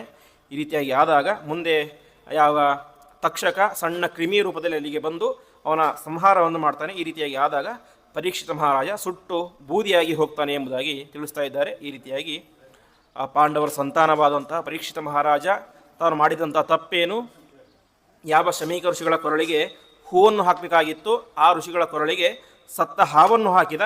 ಮುಂದೆ ಅದೇ ಜಾತಿಯಲ್ಲಿ ಬಂದಂತಹ ಹಾವಿನಿಂದಾಗಿ ಕಚ್ಚಿಸಿಕೊಂಡು ಸಾಯಿಸುವಂತಹ ತನ್ನ ದೇಹವನ್ನು ಬಿಡುವಂತಹ ಪ್ರಸಂಗ ಅವನಿಗೆ ಬಂತು. ಹೀಗೆ ಪರೀಕ್ಷಿತನ ದೇಹ ನಾಶ ಆಯಿತು. ಆ ಸಂದರ್ಭದಲ್ಲಿ ಏನಾಯಿತು, ಎಲ್ಲ ದೇವಾನುದೇವತೆಗಳು ಕೂಡ ಸೇರಿಕೊಂಡು ಅವನ ಮೇಲೆ ಪುಷ್ಪವೃಷ್ಟಿಯನ್ನು ಮಾಡ್ತಾ ಇದ್ದಾರೆ ಅಂತ. ಹೀಗೆ ಭಾಗವತದ ಸಪ್ತಾಹ ಶ್ರವಣವನ್ನು ಮಾಡಿ ಅವನು ಮುಂದೆ ಮೋಕ್ಷವನ್ನು ಪಡೆದ ಎಂಬುದಾಗಿ ತಿಳಿಸ್ತಾ ಇದ್ದಾರೆ. ಹೀಗೆ ಇಷ್ಟೆಲ್ಲ ಹೇಳಿ ಕೊನೆಗೆ ಮಾರ್ಕಂಡೇಯ ಉಪಾಖ್ಯಾನ ಅಂತ ಮಾರ್ಕಂಡೇಯ ಋಷಿಗಳು ಮಾಡಿದಂತಹ ಪರಮಾತ್ಮ ಅದ್ಭುತವಾದಂಥ ಚಿಂತನೆ, ಅದರಿಂದಾಗಿ ಪರಮಾತ್ಮ ಸಂತುಷ್ಟನಾಗಿ ಅವರ ಮೇಲೆ ವಿಶೇಷವಾಗಿ ಅನುಗ್ರಹವನ್ನು ಮಾಡಿ ಪ್ರಳಯ ಯಾವ ರೀತಿ ಇರ್ತಿತ್ತೋ ಅವರಿಗೆ ಒಂದು ಪಿಕ್ಚರನ್ನು ತೋರಿಸಿದ. ಅಂದರೆ ಪ್ರಳಯ ಕಾಲದಲ್ಲಿ ನಾವ್ಯಾರು ಕೂಡ ಇರೋದಿಲ್ಲ. ಇರೋದು ಯಾರು, ಒಂದು ಪರಮಾತ್ಮ, ಒಂದು ಲಕ್ಷ್ಮೀದೇವಿ. ಅದು ಕೂಡ ಲಕ್ಷ್ಮೀದೇವಿ ಸಾಕ್ಷಾತ್ತಾಗಿ ಇರೋದಿಲ್ಲ, ಆಲದ ಎಲೆ ರೂಪದಲ್ಲಿ ಇರ್ತಾಳೆ. ಆದರೆ ಪರಮಾತ್ಮ ತಾನೇ ಮಾಡಿದ ವಿಶೇಷ ಅನುಗ್ರಹವನ್ನು ಮಾಡಿ ಮಾರ್ಕಂಡೇಯ ಋಷಿಗಳಿಗೆ ಆ ಪ್ರಳಯವನ್ನು ನೋಡುವಂಥ ವಿಶಿಷ್ಟ ಭಾಗ್ಯವನ್ನು ಪರಮಾತ್ಮ ಅನುಗ್ರಹವನ್ನು ಮಾಡ್ತಾ ಇದ್ದಾನೆ. ಆವಾಗ ಶ್ರೀಕೃಷ್ಣ ಪರಮಾತ್ಮ ಕರಾರವಿಂದೇನ ಪದಾರವಿಂದಂ ಮುಖಾರವಿಂದೇ ವಿನಿವೇಶಯಂತಂ ವಟಸ್ಯ ಪತ್ರಸ್ಯ ಪುಟೇಶಯಾನಂ ಬಾಲಂ ಮುಕುಂದಂ ಮನಸಾ ಸ್ಮರಾಮಿ ಅಂತ ಪುಟ್ಟ ಮಗುವಿನ ವೇಷದಲ್ಲಿ ಇದ್ದ. ಯಾವ ರೀತಿ ಅಂತಂದರೆ ಕರಾರವಿಂದೇನ ಪದಾರವಿಂದಂ, ಪರಮಾತ್ಮನ ಪ್ರತಿಯೊಂದು ಅಂಗಾಂಗಗಳು ಕೂಡ ಒಂದು ಕಮಲ ಇದ್ದಂತೆ ಅಂತ. ಪರಮಾತ್ಮನ ಕೈಯೂ ಕೂಡ ಒಂದು ಕಮಲ, ಪರಮಾತ್ಮನ ಬಾಯಿಯೂ ಒಂದು ಕಮಲ, ಪರಮಾತ್ಮನ ಪಾದವೂ ಒಂದು ಕಮಲ. ಪರಮಾತ್ಮ ಏನು ಮಾಡಿದ, ತನ್ನ ಕೈಯೆಂಬಂಥ ಕಮಲದಿಂದಾಗಿ ಪಾದ ಕಮಲವನ್ನು ಹಿಡಿದುಕೊಂಡು ತನ್ನ ಬಾಯೆಂಬ ಕಮಲದಲ್ಲಿ ಇಟ್ಟುಕೊಂಡ ಅಂತ. ಈ ರೀತಿಯಾಗಿ ಅಂತಹ ಪರಮಾತ್ಮನನ್ನು ಮಾರ್ಕಂಡೇಯ ಋಷಿಗಳು ನೋಡಿ ಸ್ತೋತ್ರವನ್ನು ಮಾಡ್ತಾರೆ. ಈ ರೀತಿಯಾಗಿ ಸಮಗ್ರವಾದಂಥ ಭಾಗವತದ ಚಿಂತನೆಯನ್ನು ವೇದವ್ಯಾಸ ದೇವರು ನಮಗೆ ಒದಗಿಸಿಕೊಟ್ಟು ಕೊನೆಗೆ ಹೇಳ್ತಾರೆ, ಉಪಚಿತ ನವಶಕ್ತಿಭಿಸ್ವ ಆತ್ಮನಿ ಉಪರಚಿತ ಸ್ಥಿರಜಂಗಮ ಪಾಲನಾಯ ಭಗವತ ಉಪಲಬ್ಧಿ ಮಾತ್ರದಾನ್ನೇ ಸುರ ಋಷಭಾಯ ನಮಃ ಸನಾತನಾಯ ಅಂತ. ಸುರ ಋಷಭ ಸರ್ವೋತ್ತಮನಾದಂತಹ ಸನಾತನನಾದಂತಹ ಆ ಶ್ರೀಕೃಷ್ಣ ಪರಮಾತ್ಮನಿಗೆ ನಮಸ್ಕಾರ ಎಂಬುದಾಗಿ ವೇದವ್ಯಾಸ ದೇವರು ತಮ್ಮದೇ ಇನ್ನೊಂದು ರೂಪ ಕೃಷ್ಣ ರೂಪ ಆ ಒಂದು ಭಾಗವತದ ಪರಿಸಮಾಪ್ತಿಯನ್ನು ಮಾಡ್ತಾ ಇದ್ದಾರೆ. ಹೀಗೆ ಜನ್ಮಾದ್ಯಸೇತೋನ್ವಯಾತ್ ಅಂತ ಜಕಾರದಿಂದಾಗಿ ಪ್ರಾರಂಭವಾಗಿ ಕೊನೆಗೆ ನಮಃ ಸನಾತನಾಯ ಅಂತ ಯಕಾರದಿಂದಾಗಿ ಈ ಒಂದು ಭಾಗವತ ಗ್ರಂಥ ಪರಿಸಮಾಪ್ತಿಯಾಗುತ್ತೆ. ಹಾಗಾಗಿ ಜಯಪ್ರದವಾದಂತಹ ಗ್ರಂಥ ಎಂಬುದಾಗಿ ಈ ಒಂದು ಗ್ರಂಥಕ್ಕೆ ತಿಳಿಸ್ತಾ ಇದ್ದಾರೆ. ಹೀಗೆ ಅತ್ಯಂತ ಶ್ರೇಷ್ಠವಾದಂತಹ ಈ ಒಂದು ಗ್ರಂಥದ ಒಂದು ಶ್ರವಣವನ್ನು ಚಿಂತನೆಯನ್ನು ನಾವೆಲ್ಲರೂ ಕೂಡ ಸೇರಿಕೊಂಡು 1 ವಾರಗಳ ಕಾಲ ಈ ಭಾಗವತದ ಗ್ರಂಥವನ್ನು ಸಮಗ್ರವಾಗಿ ಎಷ್ಟು ಬಾರಿ ಅಧ್ಯಯನ ಮಾಡಿದರೂ ಗೊತ್ತಿಲ್ಲ, ಎಷ್ಟು ತೀರ್ಥರು ಅಷ್ಟು ಬಾರಿ ಅಧ್ಯಯನವನ್ನು ಮಾಡಿ ಅದರ ಸಾರವನ್ನು ನಮಗೆ ಸಾರೋದ್ಧಾರ ರೂಪದಲ್ಲಿ ಕೊಟ್ಟಿದ್ದಾರೆ. ಅಂತಹ ಅವರ ದಿವ್ಯವಾದಂಥ ಸನ್ನಿಧಾನದಲ್ಲಿ 1 ವಾರಗಳ ಕಾಲ ಶ್ರವಣವನ್ನು ಮಾಡಿದ್ದೇವೆ. ನಮ್ಮವರಾದಂತಹ ನಾರಾಯಣಾಚಾರ್ಯ ಕುಲಕರ್ಣಿ ಅಂದರೆ ನಾನಿಕಾಕ ಇವರು ಅವರ ಒಂದು ಹುಟ್ಟಿದಬ್ಬದ ಕಾರಣಕ್ಕೋಸ್ಕರ ಬೇರೆ ಏನನ್ನು ಮಾಡಲಿಲ್ಲ. ಅವರು ಈ ಒಂದು ಇಷ್ಟತೀರ್ಥ ಸನ್ನಿಧಾನದಲ್ಲಿ ಬಂದಿದ್ದೇವೆ, ಹಾಗಾಗಿ ಸಾರ್ಥಕ ಆಗಬೇಕು, ಅದಕ್ಕೋಸ್ಕರ ಭಾಗವತದ ಸಪ್ತಾಹ ಶ್ರವಣ ಮಾಡೋಣ ಅಂತ ಚಿಂತನೆಯನ್ನು ಮಾಡಿ ಇಷ್ಟತೀರ್ಥರ ಸನ್ನಿಧಾನದಲ್ಲಿ ಸಪ್ತಾಹದ ಶ್ರವಣವನ್ನು ಮಾಡಿದ್ದೇವೆ. ಭಾಗವತದ ಮಹತ್ವದಲ್ಲಿ ಹೇಳಬೇಕಾದ್ರೆ ಶ್ಲೋಕಾರ್ಧಂ ಶ್ಲೋಕಪಾದಮ್ಮ ನಿತ್ಯಂ ಭಾಗವತೋದ್ಭವಂ ಅಂತ ಹೇಳಿ ಗೋ ಸಹಸ್ರ ಫಲಂ ಲಭೇತ್ ಅಂತ. ಪ್ರತಿನಿತ್ಯ 1 ಶ್ಲೋಕ ಅಧ್ಯಯನ ಮಾಡಿದರೆ ಸಾಕು, ಏನಾಗುತ್ತೆ, ಸಹಸ್ರ ಗೋದಾನ ಮಾಡಿದಂಥ ಫಲ ಬರುತ್ತೆ ಎಂಬುದಾಗಿ ತಿಳಿಸ್ತಾ ಇದ್ದಾರೆ. ಆ ರೀತಿಯಾಗಿ ಯಥಾಮತಿಯಾಗಿ ಭಾಗವತದ ಶ್ರವಣವನ್ನು ಮಾಡಿದ್ದೇವೆ. ಒಂದು ವಾರ ಭಾಗವತ ಸಪ್ತಾಹ ಅಂದರೆ ನಾವು ಪರೀಕ್ಷಿತ ಮಾಡಿದ್ದು ನಮ್ಮ ರೀತಿ ಒಂದೊಂದು ತಾಸು ಅಲ್ಲ, 24 ಗಂಟೆ ಇಂಟು 7 ಅಷ್ಟು ಶ್ರವಣ ಮಾಡಿದ್ದವನು. ನಾವು ಮಾಡಿದ್ದು ಬರೀ 1 ಗಂಟೆ ಅಷ್ಟೇ. ಹಾಗಾಗಿ ನಾವು ಮಾಡಿದ್ದು ನಮ್ಮ ಯಥಾಮತಿಯಾಗಿ ಯಥಾ ಸಮಯ ಚಿಂತನೆ ಮಾಡಿದ್ದೇವೆ. ಅದರಿಂದಾಗಿ ಪರಮಾತ್ಮ ತೃಪ್ತನಾಗಿ ಆ ಎಲ್ಲ ಶ್ರೋತೃಗಳಿಗೂ ಅದೇ ರೀತಿಯಾಗಿ ಭಾಗವತವನ್ನು ಹೇಳಿಸಿದಂತಹ ನಾರಾಯಣಾಚಾರ್ಯ ಕುಲಕರ್ಣಿ, ಅವರ ಮಕ್ಕಳು, ಅಳಿಯಂದಿರು, ಮೊಮ್ಮಕ್ಕಳು ಪ್ರತಿಯೊಬ್ಬರಿಗೂ ಕೂಡ ಈ ರೀತಿಯಾದಂಥ ವಿಶೇಷವಾದಂತಹ ಜ್ಞಾನ, ಭಕ್ತಿ, ವೈರಾಗ್ಯಾದಿಗಳನ್ನು ಕೊಟ್ಟು ನಿರಂತರವಾಗಿ ಕಾಪಾಡ್ತಾ ಇದೇ ರೀತಿಯಾದಂಥ ಧರ್ಮ ಕಾರ್ಯಗಳು ನಿರಂತರವಾಗಿ ಅವರಿಂದ ನಡೆಯುವಂತೆ ಅನುಗ್ರಹ ಮಾಡಲಿ ಅಂತ ನಾವೆಲ್ಲರೂ ಕೂಡ ಸೇರಿಕೊಂಡು ಪರಮಾತ್ಮನಲ್ಲಿ ಪ್ರಾರ್ಥನೆಯನ್ನು ಮಾಡ್ತಾ ಈ ಒಂದು 7 ದಿವಸದ ಪ್ರವಚನವನ್ನು ಎಲ್ಲರೂ ಕೂಡ ಸೇರಿಕೊಂಡು ಆ ಪರಮಾತ್ಮನಿಗೆ ಸಮರ್ಪಣೆಯನ್ನು ಮಾಡೋಣ. ಶ್ರೀಕೃಷ್ಣಾರ್ಪಣಮಸ್ತು.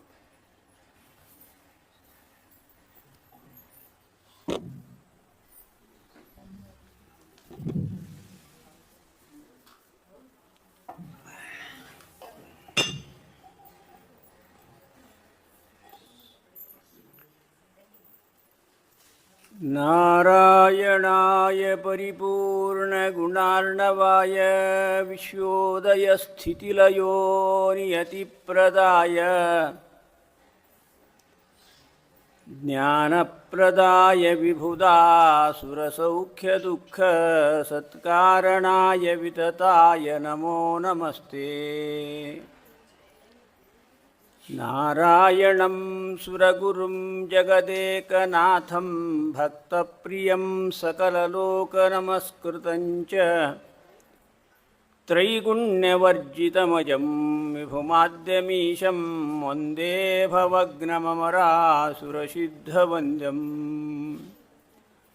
ಜನೋ ಯಾಂ ಪ್ರತ್ಯೂಹೇ ಜನನಸಮಯೇಥಾಪಿ ವಿಪದಿ ಸ್ಮರತ್ಯದ್ಧಾನಾಶೇ ನನು ಖಲು ತತೋನ್ಯತ್ರ ಸಮಯೇ ಸ್ಮೃತಾಯಾ ಸಂತಾಪಂ ಹರತಿ ಚ ಮುದೈವಾಶು ಪರಯಾ ಪರಬ್ರಹ್ಮಾಣಿ ಸಾ ನನು ವಿಜಯತೆ ಮದ್ಹೃದಿ ಸದಾ. ಪ್ರಥಮೋ ಹನುಮನ್ನಾಮ ದ್ವಿತೀಯೋ ಭೀಮ ಏವ ಚ ಪೂರ್ಣಪ್ರಜ್ಞಸ್ತೃತೀಯಸ್ತು ಭಗವತ್ ಕಾರ್ಯಸಾಧಕಃ. ವ್ಯಾಸೇನೌ ವಿಪ್ತಬೀಜಶ್ರುತಿಭುವಿ ಭಗವತ್ ಪಾದಲಬ್ಧಾಂಕುರಶ್ರೀಃ ಪ್ರತ್ನೈರೀಷತ್ಪ್ರಭಿನ್ನೋ ನಿಜ ನಿಜಯಮುನಿನಾ ಸಮ್ಯಗುದ್ಭಿನ್ನಶಾಖಃ. ಮೌನೀಶೌ ವ್ಯಾಸರಾಜಾ ದ್ವಿದಿತಕಿಸಲಯಃ ಪುಷ್ಪಿತೋಯಂ ಜೈಂದ್ರ ಅದ್ಯ ಶ್ರೀರಾಘವೇಂದ್ರಾದ್ವಿಲಸತಿ ಫಲಿತೋ ಮಧ್ವಸಿದ್ಧಾಂತಶಾಖೀ. ಪೂಜ್ಯಾಯ ರಾಘವೇಂದ್ರಾಯ ಸತ್ಯಧರ್ಮರತಾಯ ಚ ಭಜತಾಂ ಕಲ್ಪವೃಕ್ಷಾಯ ನಮತಾಂ ಕಾಮಧೇನುವೇ. ಯಸ್ಯ ಪ್ರಚಂಡತಪಸಾ ಶ್ರುತಿಗೀತರುತ್ತಃ ತುಷ್ಟೋ ಹರಿಃ ಕಿಲ ವಶಂ ವದತಾಮವಾಪ. ಶ್ರೀಮಧ್ವಸನ್ಮತಪಯೋನಿಧಿ ಪೂರ್ಣಚಂದ್ರಃ ಶ್ರೀವಿಷ್ಣುತೀರ್ಥಮುನಿರಾಣ್ಣಮುದಮಾತನೋತು. ಶ್ರೀಗುರುಭ್ಯೋ ನಮಃ. ಪರಮಗುರುಭ್ಯೋ ನಮಃ. ಶ್ರೀಮದಾನಂದತೀರ್ಥ ಭಗವತ್ಪಾದಾಚಾರ್ಯ ಗುರುಭ್ಯೋ ನಮಃ. ಸತತ ಒಂದು ವಾರದ ಪರ್ಯಂತರವಾಗಿ ಭಾಗವತ ಜ್ಞಾನಯಜ್ಞ ವಿಷ್ಣುತೀರ್ಥ ಶ್ರೀಪಾದಂಗಳವರ ಸನ್ನಿಧಾನದಲ್ಲಿ ಸಂಪನ್ನಗೊಂಡಿರತಕ್ಕಂಥದ್ದಕ್ಕೆ ನಾವೆಲ್ಲರೂ ಕೂಡ ಸಾಕ್ಷಿಯಾಗಿದ್ದೇವೆ. ಭಾಗವತ ಎಲ್ಲಿದೆಯೋ ಅಲ್ಲಿ ಜಯ ಇದೆ, ಭಾಗವತ ಎಲ್ಲಿದೆಯೋ ಅಲ್ಲಿ ಸುಖ ಇದೆ, ಭಾಗವತ ಎಲ್ಲಿದೆಯೋ ಅಲ್ಲಿ ಆರೋಗ್ಯ ಇದೆ, ಭಾಗವತ ಎಲ್ಲಿದೆಯೋ ಅಲ್ಲಿ ಸಂತಾನ ಸಂಪತ್ತು ಎಲ್ಲವೂ ಕೂಡ ಮಿಲನ ಆಗ್ತದೆ. ಯಾಕೆಂದರೆ ಭಾಗವತ ಜಯದ ಸಂಕೇತ ಅಂತ ಹೇಳ್ತಾರೆ. ಪ್ರಾರಂಭ ಆಗೋದೇ ಜನ್ಮಾದ್ಯಸ್ಯ ಯತೋನ್ವಯಾದಿ ತರತಃ. ಜಯದಿಂದ ಪ್ರಾರಂಭ ಆಯಿತು. ಮುಗಿತಕ್ಕಂಥ 18,000ನೇ ಶ್ಲೋಕ ಯಾವುದಪ್ಪ ಅಂದರೆ ಸನಾತನಾಯ, ಯಕಾರದಿಂದ ಮುಕ್ತಾಯ ಆಗ್ತದೆ. ಈ ಒಂದು ಜ ಮೊದಲನೇ ಅಕ್ಷರ ಕೊನೆಯ ಅಕ್ಷರ ಯಕಾರ, ಇದರ ಒಳಗೆ ಬರ್ತಾ ಇರತಕ್ಕಂಥ ಅನೇಕ ರೀತಿಯಾಗಿರತಕ್ಕಂಥ ಪ್ರಮೇಯಗಳು, ವಿಷಯಗಳು, ಕಥೆಗಳು, ಉಪಕಥೆಗಳು, ಅನೇಕ ಘಟನೆಗಳು, ಅನೇಕ ಭಗವದ್ಭಕ್ತರ ಒಂದು ಮಹಿಮೆ, ಅನೇಕ ಜ್ಞಾನಿಗಳ ಮಹಿಮೆ, ಅನೇಕ ರೀತಿಯಾಗಿರತಕ್ಕಂಥ ಭಗವಂತನ ವಿವಿಧ ರೀತಿಯಾಗಿರತಕ್ಕಂಥ ಅನುಗ್ರಹ. ಇದರೊಳಗೇನಪ್ಪ ಅಂದರೆ ಈ ಭಾಗವತದ ಒಳಗಡೆಗೆ ಪ್ರಾಣಿ ಪಕ್ಷಿಗಳನ್ನು ಕೂಡ ಅನುಗ್ರಹ ಮಾಡಿದ್ದಾನೆ, ರಾಜರನ್ನು ಅನುಗ್ರಹ ಮಾಡಿದ್ದಾನೆ, ಋಷಿಮುನಿಗಳನ್ನು ಅನುಗ್ರಹ ಮಾಡಿದ್ದಾನೆ, ಅತ್ಯಂತ ಪಾಮರರಾಗಿರ್ತಕ್ಕಂಥವ್ರನ್ನ ಅನುಗ್ರಹ ಮಾಡಿದ್ದೇನೆ ಮಾತ್ರ ಅಲ್ಲ, ಜೀವನ ಪರ್ಯಂತರವಾಗಿ ಮಾಡದೇ ಇರತಕ್ಕಂಥ ಪಾಪವನ್ನು ಮಾಡಿರತಕ್ಕಂಥ ಅಜಮಿಳನನ್ನು ಕೂಡ ಅನುಗ್ರಹ ಮಾಡಿದ ಮಾತ್ರ ಅಲ್ಲ, ತನ್ನ ದೇಹವನ್ನು ತಾನು ಮಾರಿಕೊಂಡು ಜೀವನ ಮಾಡ್ತಾ ಇರತಕ್ಕಂಥ ಆ ಪಿಂಗಳ ಅಂತಕ್ಕಂಥ ವೇಶ್ಯಾ ಸ್ತ್ರೀಯನ್ನು ಕೂಡ ಅನುಗ್ರಹ ಮಾಡಿದ. ಅಂದರೆ ಇಲ್ಲಿ ಹೇಳ್ತಾ ಇರತಕ್ಕಂಥದ್ದು ಕಿರಾತ ಹೂಣೀಂದ್ರ ಪುಲೀಂದ್ರ ಪುಲ್ಕಸ, ಆ ಶ್ಲೋಕವನ್ನು ತಗೊಳ್ತಾರೆ ವಿಷ್ಣು ತೀರ್ಥರು. ಇಲ್ಲಿ ಯಾರು ಎಲ್ಲರೂ ಕೂಡ ಭಾಗವತದಿಂದ ಅನುಗ್ರಹ ಆಗದೇ ಇರತಕ್ಕಂಥವ್ರು ಯಾರೂ ಇಲ್ಲವೇ ಇಲ್ಲ. ಅಂಥ ಒಂದು ಭಾಗವತ ಜಗತ್ತಿಗೆ ಕೊಟ್ಟಿರ್ತಕ್ಕಂಥ ಮಹಾಮಹಿಮರು ವೇದವ್ಯಾಸರು. ನಮ್ಮ ಹಣೆ ಬಾರ ಗೊತ್ತಿದ್ದೇ 18ನೆಯ ಒಂದು ಪುರಾಣವನ್ನು ಏನೋ ಒಂದು ತಮ್ಮ ಮನಸ್ಸಿನ ಒಂದು ಚಿಂತಾಕ್ರಾಂತರಂತೆ ನಟಿಸಿ ಈ ಭಾಗವತವನ್ನು ನಮಗೆ ಕೊಟ್ಟಿರ್ತಕ್ಕಂಥ ಜ್ಞಾನಿವರೇಣ್ಯರು ನಮ್ಮ ವೇದವ್ಯಾಸರ ಅನುಗ್ರಹ. ಆದರೆ ನಮಗೆ ಆ ಒಂದು ಗ್ರಂಥವನ್ನು ಕೂಡ ಹೇಳಲಿಕ್ಕೆ ಕಷ್ಟ. 18 ಪುರಾಣ ಅಲ್ಲ, ಒಂದೇ ಒಂದು ಪುರಾಣವನ್ನು ಕೂಡ ಹೇಳಲಿಕ್ಕೆ ಕಷ್ಟ ಅನ್ನುವಾಗ ಅನೇಕ ಜ್ಞಾನಿವರೇಣ್ಯರ, ಅನೇಕ ದೇವತೆಗಳ ಒಂದು ಅವತಾರವನ್ನು ಮಾಡಿಸ್ತಾರೆ ನೋಡ್ರಿ. ಅನೇಕ ದೇವತೆಗಳು ಅವತಾರ ಮಾಡಿ ಮಾಡಿ ಆ ಭಾಗವತಕ್ಕೆ ಅನೇಕ ರೀತಿಯಾಗಿರ್ತಕ್ಕಂಥ ವ್ಯಾಖ್ಯಾನವನ್ನು ಮಾಡಿ ನಮಗೆ ಸರಳವಾಗಿ ತಿಳಿತಾ ಇರತಕ್ಕಂಥ ಒಂದು ಕೆಲಸವನ್ನು ಮಾಡ್ತಾರೆ. ಆ ಕೆಲಸವನ್ನು ಮಾಡಿರ್ತಕ್ಕಂಥ ಇತ್ತೀಚಿನ ಮಹಾಮಹಿಮರಾಗಿರ್ತಕ್ಕಂಥ ದೇವಸ್ವಭಾವಗಳಾಗಿರ್ತಕ್ಕಂಥ ದೇವತೆಗಳಾಗಿರ್ತಕ್ಕಂಥ ರುದ್ರಾಂಶರಾಗಿರ್ತಕ್ಕಂಥ ವಿಷ್ಣು ತೀರ್ಥರ ಅವತಾರವೂ ಕೂಡ ಒಂದಾಗಿರ್ತಕ್ಕಂಥದ್ದು. ನಿಮಗೆ ನಿತ್ಯವೂ ಕೂಡ ಭಾಗವತವನ್ನು ಹೇಳಲಿಕ್ಕಾಗೋದಿಲ್ವಲ್ಲ, ಚಿಂತೆ ಮಾಡಬೇಡ್ರಪ್ಪ. ಪ್ರತಿನಿತ್ಯ ಒಂದೊಂದು ಶ್ಲೋಕವನ್ನು ಹೇಳುವುದರ ಮೂಲಕವಾಗಿ ಒಂದು ವರ್ಷಕ್ಕೆ ಮಂಗಳಾಗಲಿ. ನನಗೆ ಸಮಯ ಹೆಚ್ಚಿದೆ ಅಂತ ಅಂದ್ಕೊಳ್ತೀರಾ, ಅದರೊಳಗೆ 30 ಪ್ರಕರಣ ಮಾಡಿಕೊಡ್ತೇನೆ. ಪ್ರತಿನಿತ್ಯ ಒಂದೊಂದು ಪ್ರಕರಣವನ್ನು ಹೇಳುವುದರ ಮೂಲಕವಾಗಿ ಒಂದು ತಿಂಗಳಿಗೆ ಮಂಗಳಾಗುವ ರೀತಿಯಲ್ಲಿ. ಅದೇ ರೀತಿಯಾಗಿ ನಿತ್ಯವೂ ಕೂಡ ನನಗೆ 1.25 ತಾಸು ಸಮಯ ಇದೆ ಅಂತೀರೋ, ಹಾಗಾದರೆ ನಿತ್ಯವೂ ಕೂಡ 364 ಶ್ಲೋಕ ಭಾಗವತವನ್ನು ಪಠಣ ಮಾಡಿ ನೀವೆಲ್ಲರೂ ಕೂಡ ಆ ಒಂದು ಮೋಕ್ಷ ಮಾರ್ಗದ ಕಡೆಗೆ ನಡಿರಿ ಅಂತಕ್ಕಂಥ ಒಂದು ಮಹದುಪಕಾರವನ್ನು ಮಾಡಿದ್ದಾರೆ. ಮಧ್ವಾಚಾರ್ಯ ಸೇವೆಯನ್ನು, ವೇದವ್ಯಾಸರ ಸೇವೆಯನ್ನು ಅವಿರತವಾಗಿ 50 ವರ್ಷಗಳ ಪರ್ಯಂತರವಾಗಿ ಮಾಡಿ ಸಾಧನೆ ಮಾಡಿಕೊಂಡ ಆ ಒಂದು ಪ್ರತೀತಿಯಿಂದ ನಮ್ಮೆಲ್ಲರಿಗೂ ಕೂಡ ಅನುಗ್ರಹ ರೂಪವಾಗಿ ಇಂಥ ಗ್ರಂಥಾದಿಗಳನ್ನು ಕೊಟ್ಟು ಹೋಗಿರ್ತಕ್ಕಂಥ ಮಹಾಮಹಿಮರ ಸನ್ನಿಧಾನ. ಇಂಥವರ ಸನ್ನಿಧಾನದಲ್ಲಿ ಒಂದು ಸಪ್ತಾಹ, ಒಂದು ಕಾರ್ಯಕ್ರಮ, ಈ ಒಂದು ವೈಶಾಖ ಮಾಸದ ವಿಶಿಷ್ಟವಾಗಿರತಕ್ಕಂಥ ದಿನದಲ್ಲಿ ನಮ್ಮ ಊರಿನ ಬೀಗರಾಗಿರ್ತಕ್ಕಂಥವರು ನಮ್ಮ ವಂಶಿಕರಿಗೆ ತಮ್ಮ ಒಂದು ಸುಪುತ್ರಿಯನ್ನು ಕೊಟ್ಟು ಜೀವನದ ಅನೇಕ ಕಷ್ಟ ನಷ್ಟಗಳನ್ನು ಅನುಭವಿಸಿ, ನಿಜವಾಗಲೂ ಕೂಡ ನಮ್ಮಲ್ಲಿ ಇರತಕ್ಕಂಥವ್ರು ನಾವಿದ್ದವರು ಎಲ್ಲರೂ ಕೂಡ ನಾನಿ ಕಾಕವ್ರಿಗಿಂತ ಶ್ರೀಮಂತರೇ. ಆದರೆ ಭಾಗವತ ಮಂಗಳವನ್ನು ಮಾಡಿಸಬೇಕು ಅಂತಕ್ಕಂಥ ಒಂದು ಭಾಗ್ಯ ಬರೋದು ಎಲ್ಲರಿಗೂ ಸಿಗೋಲ್ಲ. ಅದು ಎಲ್ಲವೂ ಕೂಡ ಭಗವಂತನ ಅನುಗ್ರಹ ಇದ್ದರೆ ಮಾತ್ರ. ಪುಣ್ಯವನ್ನು ಅವನಿಗೆ ಕೊಡಬೇಕು ಅಂತಕ್ಕಂಥದ್ದು ಭಗವಂತ ಸಂಕಲ್ಪ ಮಾಡಿರಬೇಕೇ ಹೊರತಾಗಿ ದುಡ್ಡಿದ್ದವರೆಲ್ಲ ಭಾಗವತ ಹೇಳಿಸ್ತಾರೋ, ದುಡ್ಡಿಲ್ಲವರೆಲ್ಲ ದಾನ ಮಾಡ್ತಾರೋ, ದುಡ್ಡಿದ್ದವರೆಲ್ಲ ಗುಡಿ ಕಟ್ಟಿಸ್ತಾರೋ, ಆಗೋಲ್ಲಪ್ಪ. ಅವನು ನಿನ್ನಿಂದ ತಗೋಬೇಕು ಅಂತ ನಿನಗೆ ಅನುಗ್ರಹವನ್ನು ಮಾಡಬೇಕು ಅಂತಿದ್ದರೆ ನಿನ್ನ ಮನಸ್ಸಿನೊಳಗೆ ಹೋಗ್ತಾನೆ, ನಿನ್ನ ಅನೇಕ ತೊಂದರೆಗಳನ್ನು ಪರಿಹಾರ ಮಾಡ್ತಾನೆ, ನಿನಗೆ ಆರೋಗ್ಯ ಕೊಡ್ತಾನೆ, ನಿನಗೆ ಆ ಯೋಜನೆ ಮಾಡ್ತಾನೆ, ಸಂಯೋಜನೆ ಮಾಡ್ತಾನೆ, ಅಂಥ ಪುರಾಣ ಹೇಳೋರನ್ನ ಒಬ್ಬರನ್ನ ಕೂಡಿಸ್ತಾನೆ, ಎಲ್ಲವನ್ನೂ ಕೂಡ ಮಾಡ್ತಾನೆ. ಯಾಕೆ ಅಂದರೆ ಅನುಗ್ರಹ ಆಗಬೇಕು ಅಂತ. ಇಂಥ ಒಂದು ಸ್ಥಿತಿಯಲ್ಲಿ ನಾನಿ ಕಾಕ ಅಂತಲೇ ಹೆಚ್ಚು, ನಾನು ನೀನು ಅನ್ನಬೇಡ, ಕಾಕ ಅನ್ನುವಂಥ ಅವರು ಯಾವಾಗಲೂ ಇವತ್ತೆಲ್ಲ ಮೊದಲಿನಿಂದನೂ ಕೂಡ 70 ವರ್ಷದಿಂದ ಸಣ್ಣ ಹುಡುಗರಿಗೂ ನಾನೇ ಕಾಕ, 70 ವರ್ಷದ ಮುದುಕರಿಗೂ ನಾನು ಕಾಕ, 100 ವರ್ಷದ ಮುದುಕಿಗೂ ನಾನೇ ಕಾಕ, ಬಾದ್ರ ಬಂಡಿ ಹಳ್ಳಿ ಎಲ್ಲ ಊರಾಗೂ ಕಾ ಕಾ ಕಾ ಕಾ ನಾನಿ ಕಾಕ ಅಂತಲೇ ಒಂದು ಎಲ್ಲರಿಗೂ ಕೂಡ ಜನಮನ್ನಣೆಯನ್ನು ಪಡೆದು ಅನೇಕ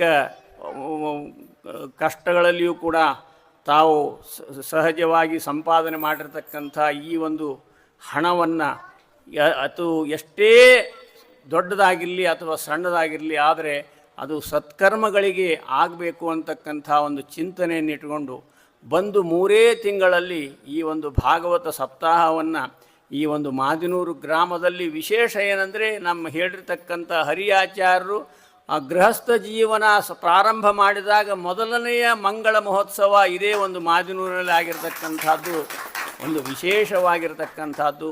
ಇದೆಲ್ಲವೂ ಕೂಡ ಏನು ತೋರಿಸ್ತದೆ ಅಂದರೆ ಗುರುಗಳು ನಮ್ಮ ಮೇಲೆ ಪರಮಾನುಗ್ರಹ ಮಾಡ್ತಾ ಇದ್ದಾರೆ, ನೀವು ಉದ್ಧಾರ ಆಗ್ರಿ ಅಂತಕ್ಕಂಥ ಉದ್ದೇಶದಿಂದ ನಿಮಗೆಲ್ಲ ಈ ಮನಸ್ಸನ್ನು ಕೊಡ್ತಾ ಇದ್ದೇನೆ, ಈ ಸಂಯೋಜನೆ ಮಾಡ್ತಾ ಇದ್ದೇನೆ, ಇಂಥ ಒಂದು ಜನರ ಒಂದು ಸಮಾಗಮ ಮಹತ್ ಸಮಾಗಮವನ್ನು ಕೊಡ್ತಾ ಇದ್ದೇನೆ ಅಂತಕ್ಕಂಥ ಒಂದು ದ್ಯೂತಕವೋ ಅನ್ನುವ ರೀತಿಯಲ್ಲಿ ಮಹಾನುಭಾವರಾಗಿರ್ತಕ್ಕಂಥವರ ಸನ್ನಿಧಾನದಲ್ಲಿ ಒಂದು ವಾರದ ಪರ್ಯಂತರವಾಗಿ ಈ ಒಂದು ಭಾಗವತ ಕೇಳ್ತಾ ಇರತಕ್ಕಂಥ ಒಂದು ಭಾಗ್ಯವ ದೊರಕಿರ್ತಕ್ಕಂಥದ್ದು.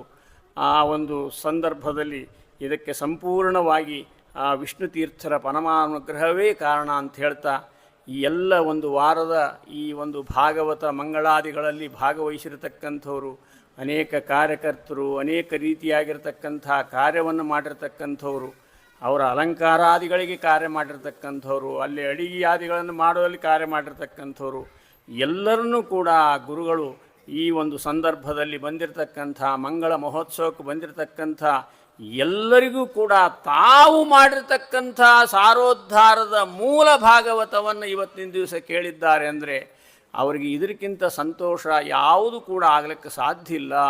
ಆ ಮಹಾನುಭಾವರ ಸಂತೋಷವೇ ನಮಗೆಲ್ಲರಿಗೂ ಕೂಡ ಆಶೀರ್ವಾದ ಅಂತ ಹೇಳ್ತಾ ಅವರ ಅಂತರ್ಯಾಮಿಯಾಗಿರ್ತಕ್ಕಂಥ ಒಂದು